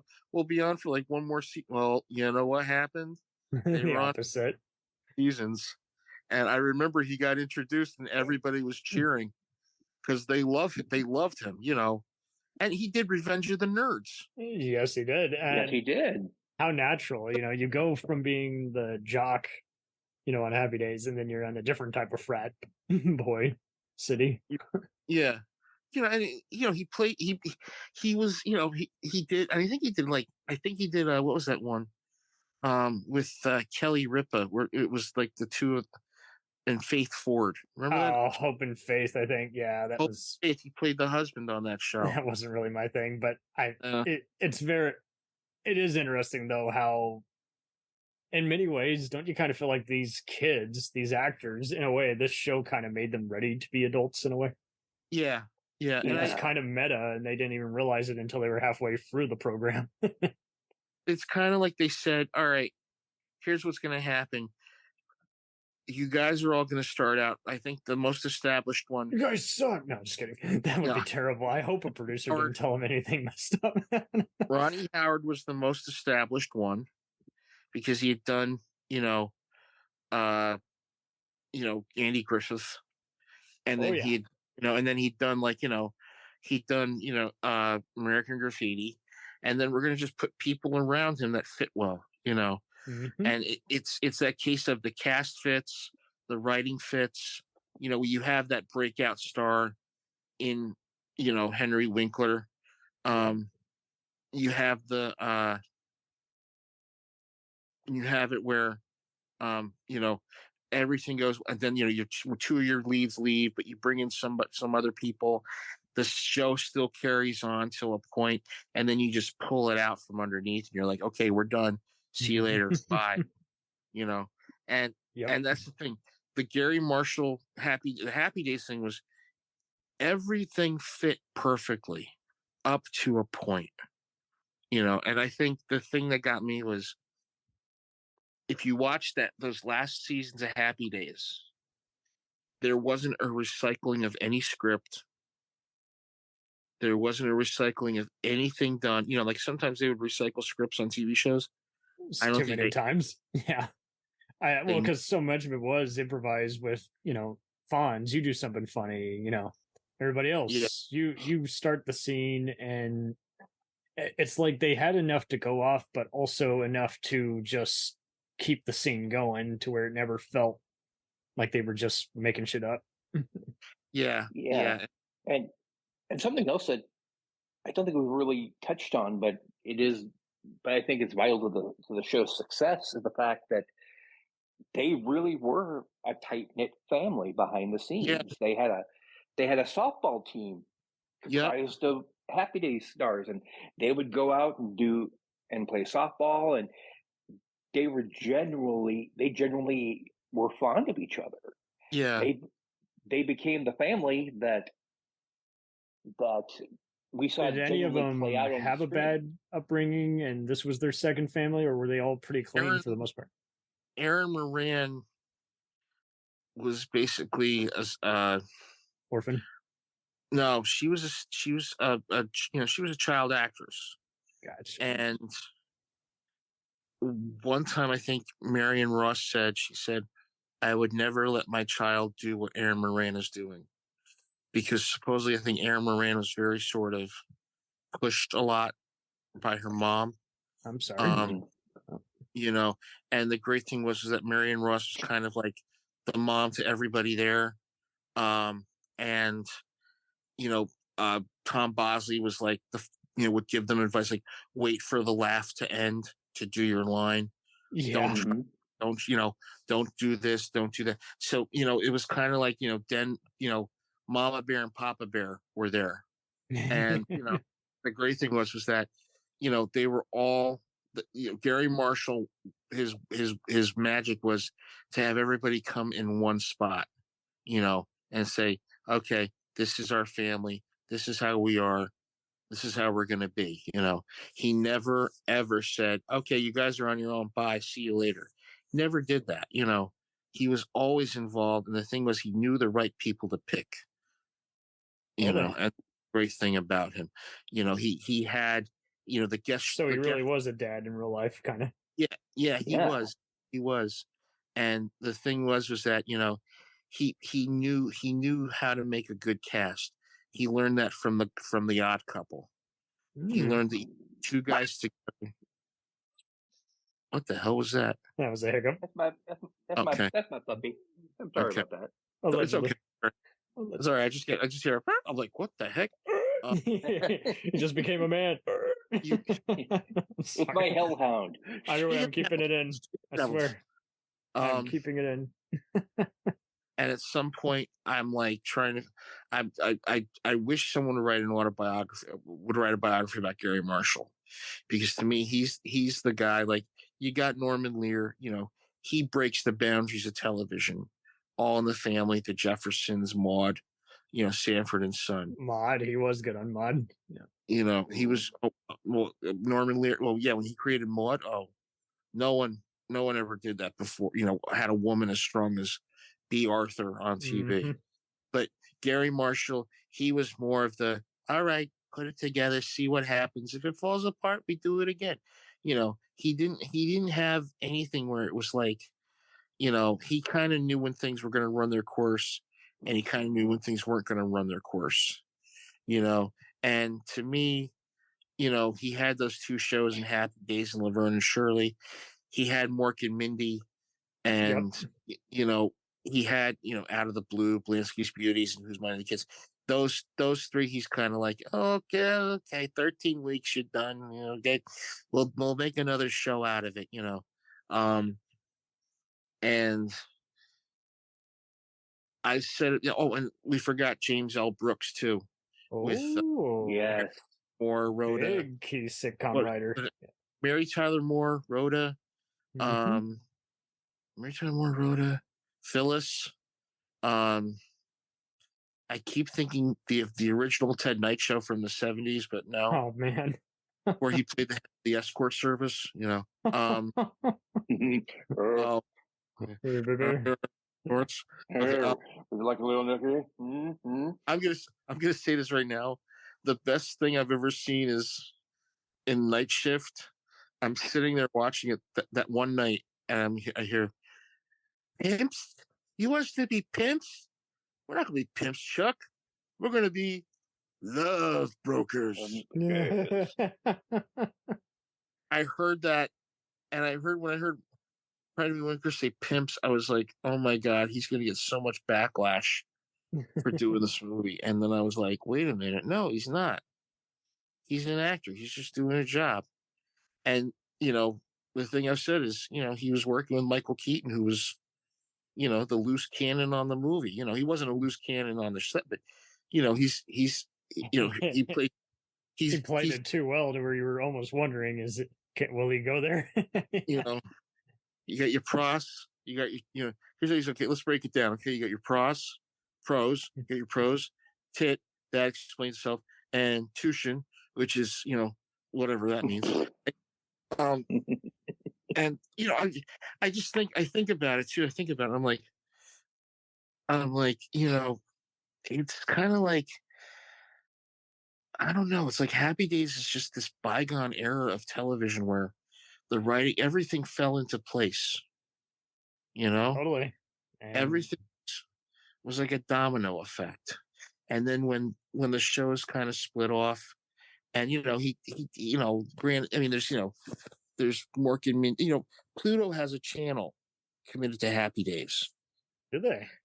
And it's just the three shows. It's the big three. I can't see them do anything with like Out of the Blue unless that's going to be a one-off thing, or Joni Loves Chachi. I don't think anybody wants to see that. And I found out Joni Loves Chachi in Korean means Joni loves penis. Well, apparently, penis. To be honest, I've heard. I don't think that's true though, but I just keep thinking to myself, well, Scott Baio's a big dick, so. Yeah, there's not going to be a reunion anytime soon, and I think that's just it. Like, they've all deviated from it enough. They did a reuniting reunion online about a year or so ago. Really, during COVID? During COVID, and Mrs. and Marion Ross read on the thing. She still got it together, Wow. And for 90 something years old, she still got it together. And she played Mrs. C, and they had a lot of other people playing. And he's like, I'm not doing it. It was for Biden. It was for Joe Biden. And he's like, I'm not doing it. I'm not doing it because it's for Joe Biden. And I'm like, you son of a bitch. You son of a bitch. I mean, hell, I don't like Joe Biden, but come on. If you're doing a good charity cause, it really doesn't fucking matter at the end of the day. Just have fun. Have fun, man. Don't he's I hate to say it, but Scott Baio's become. I've heard some sexual assault allegations. I'll let everyone else do what they want. I mean, I can see him being a bad boy. I don't know if he took full advantage, but I'll leave it to his lawyer to defend him, because one thing at the end of the day is, like you say, we pretty much have established from this point on, this show started out good, and then with the spinoffs, it kind of faded away, but the nostalgia and love for it has carried on. Yeah, exactly. Yeah, exactly. I don't know how, because like you say, every other sitcom just seemed to have comedy that went too far or cast members got too personal and left. And it seems like this is one of the few. Somehow, with the 11-year run, it even when it was running out of steam, people were still tuning in and loving what they saw. So I really don't know the magic. You got to remember too, after that final episode, they still had episodes in the can that weren't shown. Did they? Yeah. They showed about 6 or 7 episodes. They were summer replacement shows. So they would show them during the summer. They'd be like, "Oh, Happy Days is back, but limited time." And they were showing these there were like a couple of shows, like one is Chachi has diabetes. I think the other was something else. It was just kind of like, and I think Garry Marshall's probably getting mostly, "Oh, we got 6, 7 episodes. Oh, run them. Who cares? Run them." People like to see it one more time, and it was, I just do that Garry Marshall invitation where he's like, "Okay, go ahead." I love the dude. I love it. I love the fact he was just like, "Fuck it, I don't care," do it. I mean, the dude was practically playing himself half the time. To put a stopper on Happy Days. First of all, I will defend that last scene in the last episode. I watch it repeatedly and I absolutely love it. It is so perfect in its delivery and just the sentiment. I have to defend it. It's fine. But I didn't say anything bad about it. I just was like, I was just like, I mean, it's the perfect where he turns to the audience and he's like, "Thank you for being here for us," because this is how it ends. The family's there, the friends are there, and it's like, okay, we're going bye-bye. This is we were there for you, you were there for us. And I think the great thing is when you see it, it wasn't like MASH, where MASH was kind of like no, MASH was kind of like, Sledgehammer being, I mean, nothing against MASH. I love MASH. Yeah. But when I watch Happy Days, it's like you watch these people grow up and grow older. I like MASH, but it was kind of one of those, kind of like Back to the Future. I saw it way too much to where it doesn't kind of mean anything to me anymore. You know what I mean? You saw it way too much. It wasn't a chicken.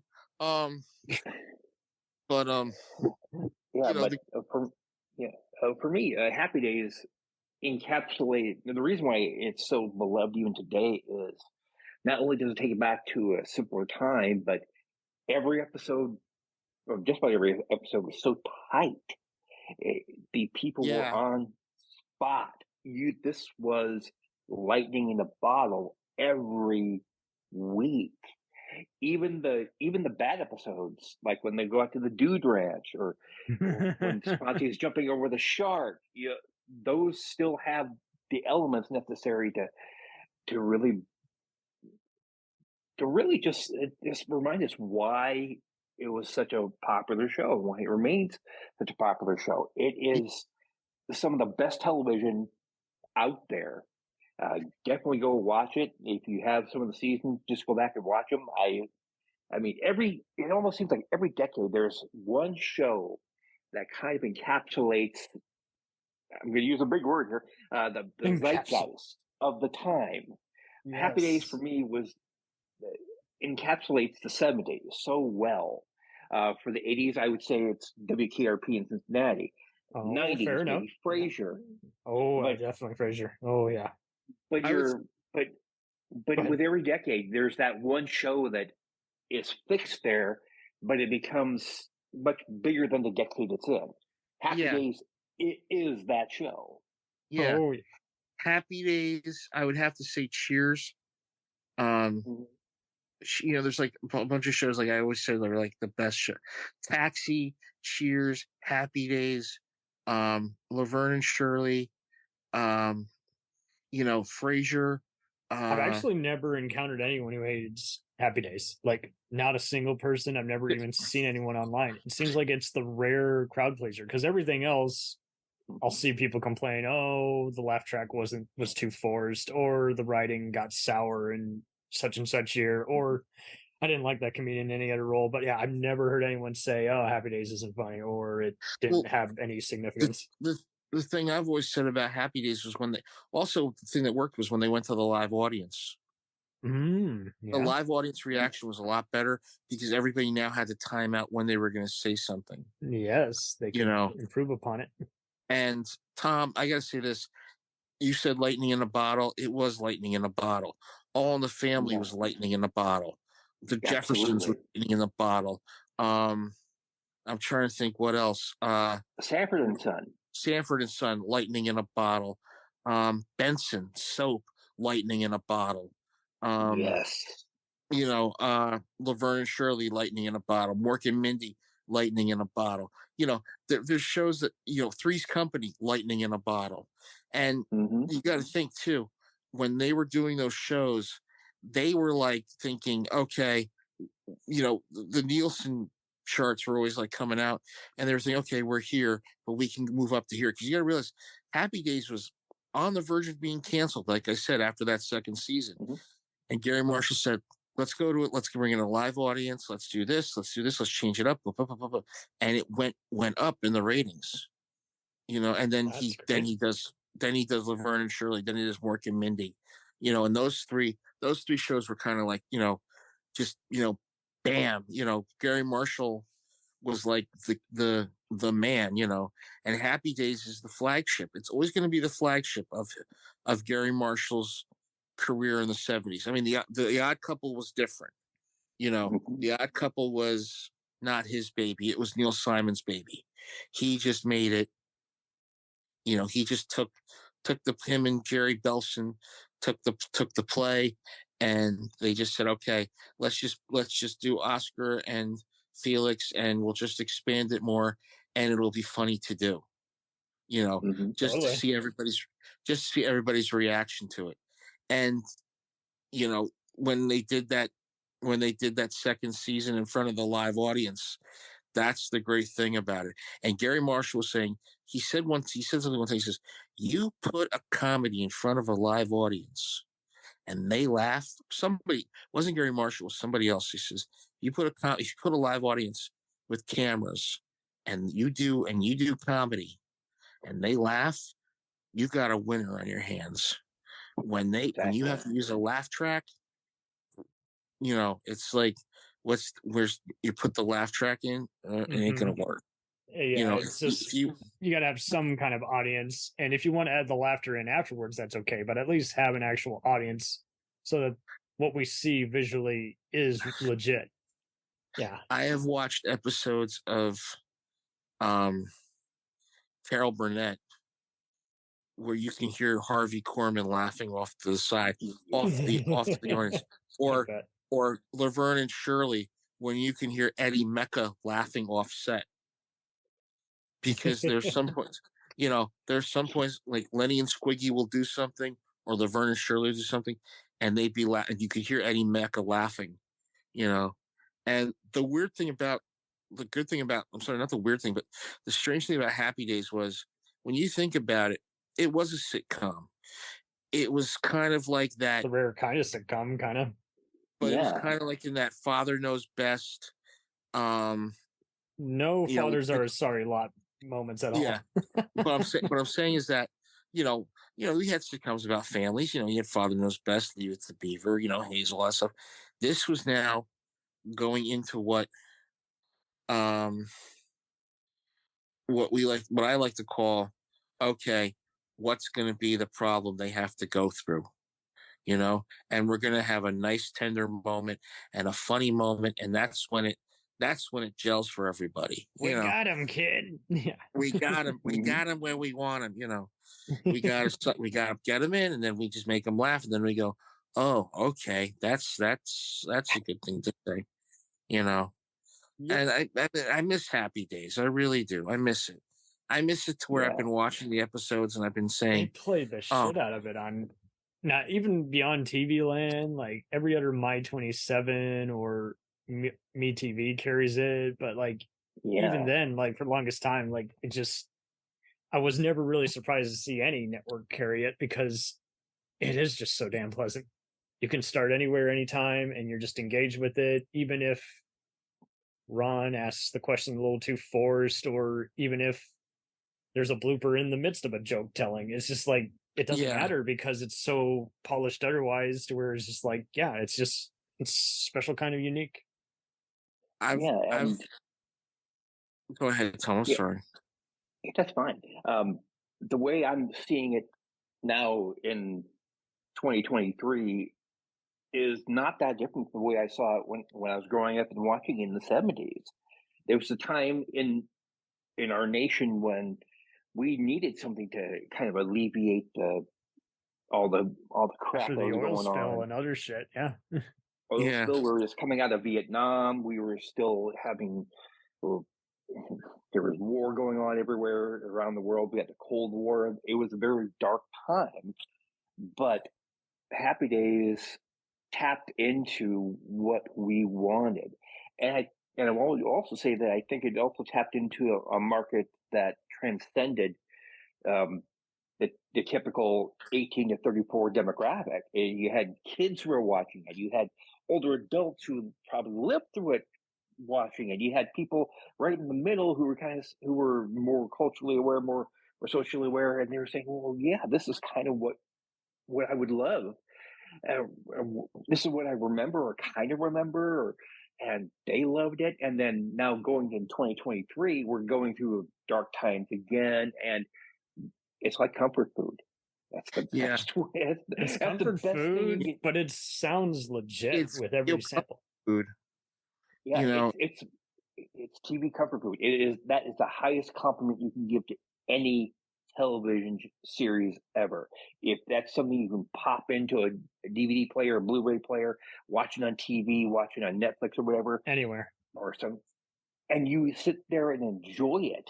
And how rare is it that every generation knows who the Fonz is? Like, even if they've never seen an episode, they know the character because the character's been spoofed in every other public appearance. I think Winkler occasionally will do a convention if he's in a certain city.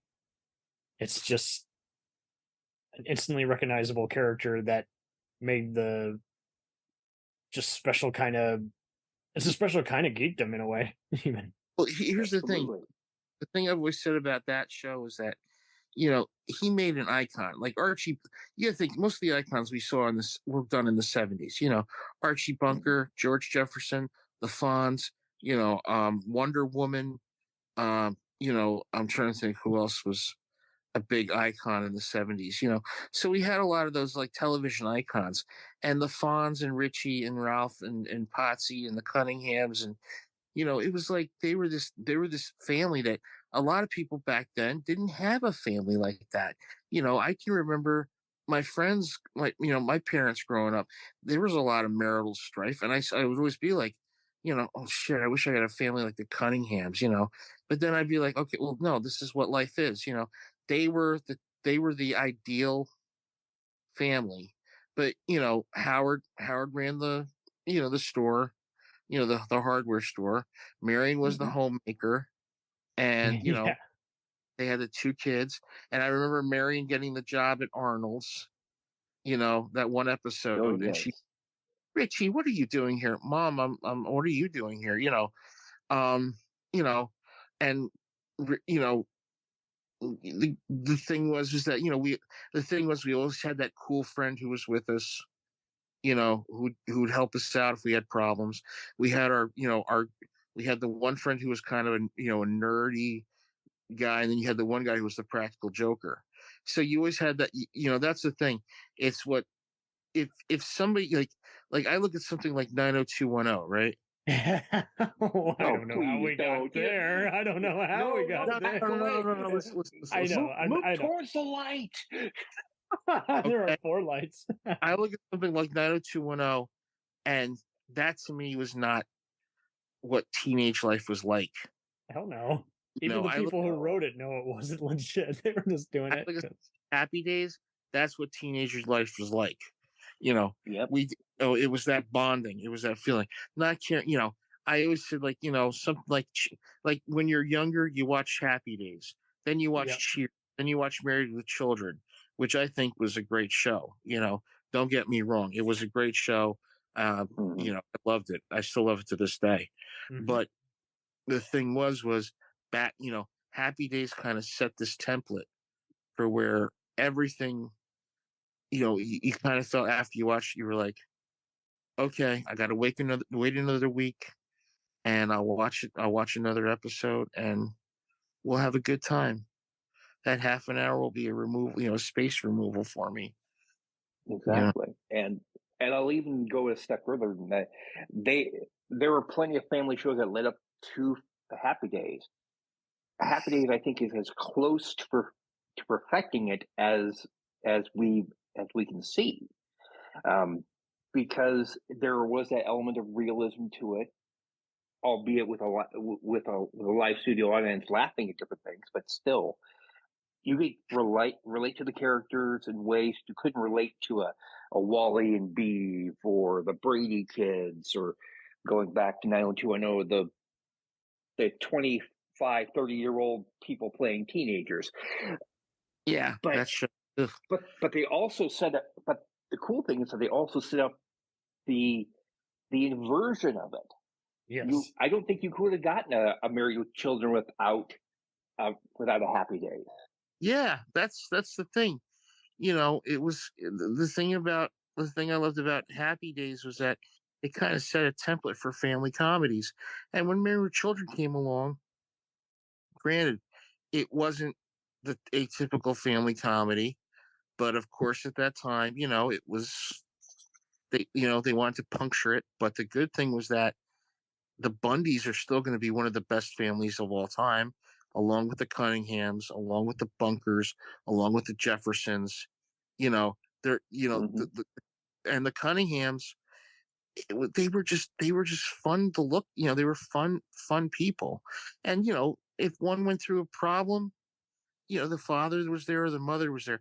I love the episode, the Hollywood episode. Richie gets a contract for a studio, right? This is where Fonzie was supposed to be the next James Dean, and they wanted Richie instead of Fonzie. And you know, Howard takes him aside and says, well, you know, I can't tell you what to do.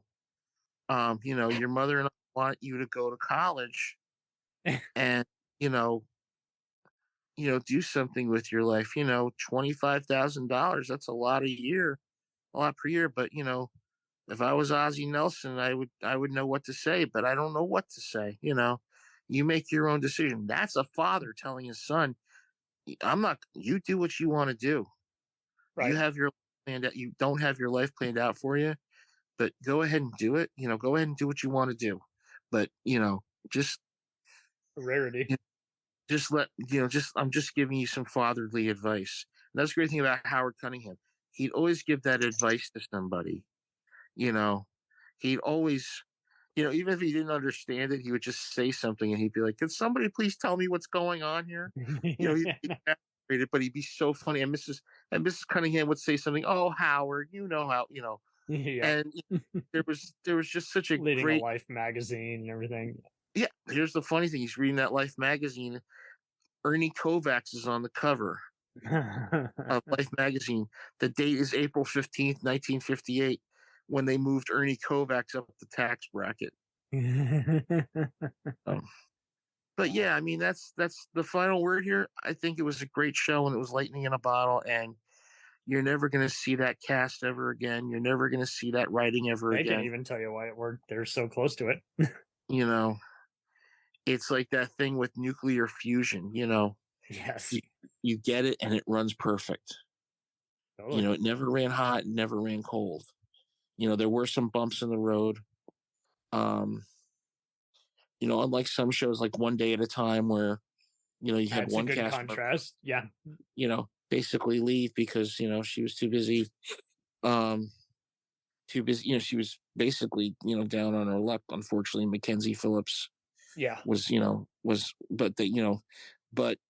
they brought her back and she left again, you know, but there was never a time where I saw a cast member be in trouble on that show. Never. And say, I'm leaving to get, I never saw that. Erin Moran later in life, unfortunately, she ran into some problems And, that's the sad thing about her, is that when she passed away, everybody thought it was an overdose. She had throat cancer. Some of, unfortunately, some of them aren't with us anymore. Pat Morita passed away. Al Molinaro passed away. Tom Bosley passed away. So, unfortunately, we have their memories on video. And that's the great thing, that's the great thing about that show, those memories we're going to have seeing them. Oh, that's how they would want to be remembered in a way, kind of. Yeah. Just them at their best work. Yeah. Mm-hmm. And that fingerprint they've left on people who are fans of the show, or people who've seen it. Every episode. It goes beyond. It goes well beyond just that time frame. Like you said, there are still people who want to be the Fonz. There are still people who will respond well to the wholesomeness of the entire show. Yeah. Yep. And that's the great thing about it, was that wholesomeness. It was that thing of like seeing, like one of my favorite episodes is Richie gets a job as a DJ. It's one of the first couple episodes.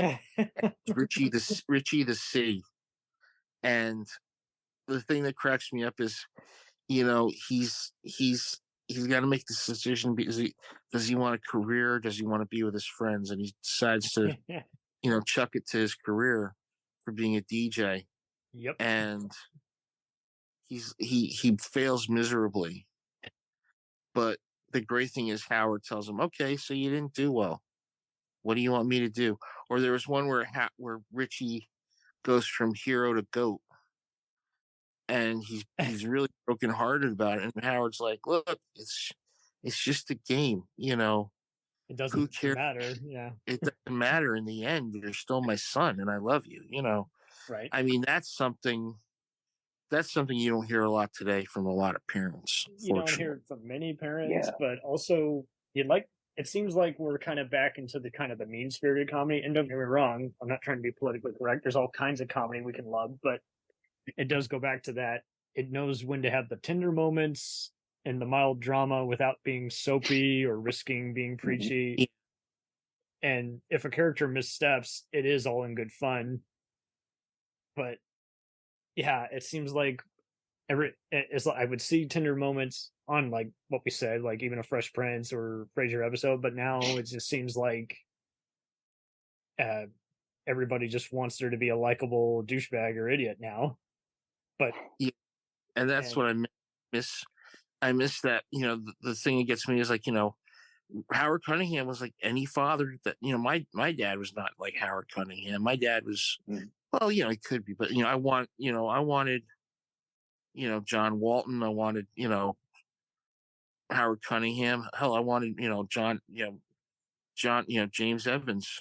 My dad was like that. My dad was more, okay. My dad was more like Howard Cunningham in a way. He's like, okay, so something happened. It's not the end of the world. It's not, it's not going to weigh you down. And if people bring it up, don't worry about it. Yeah. It's not fault. If they're talking smack about you, then you just be the bigger man and say, hey, you don't connect with me and I don't connect with you. Yeah. Yeah. Mm-hmm. So. Oh, this has been a delight. All.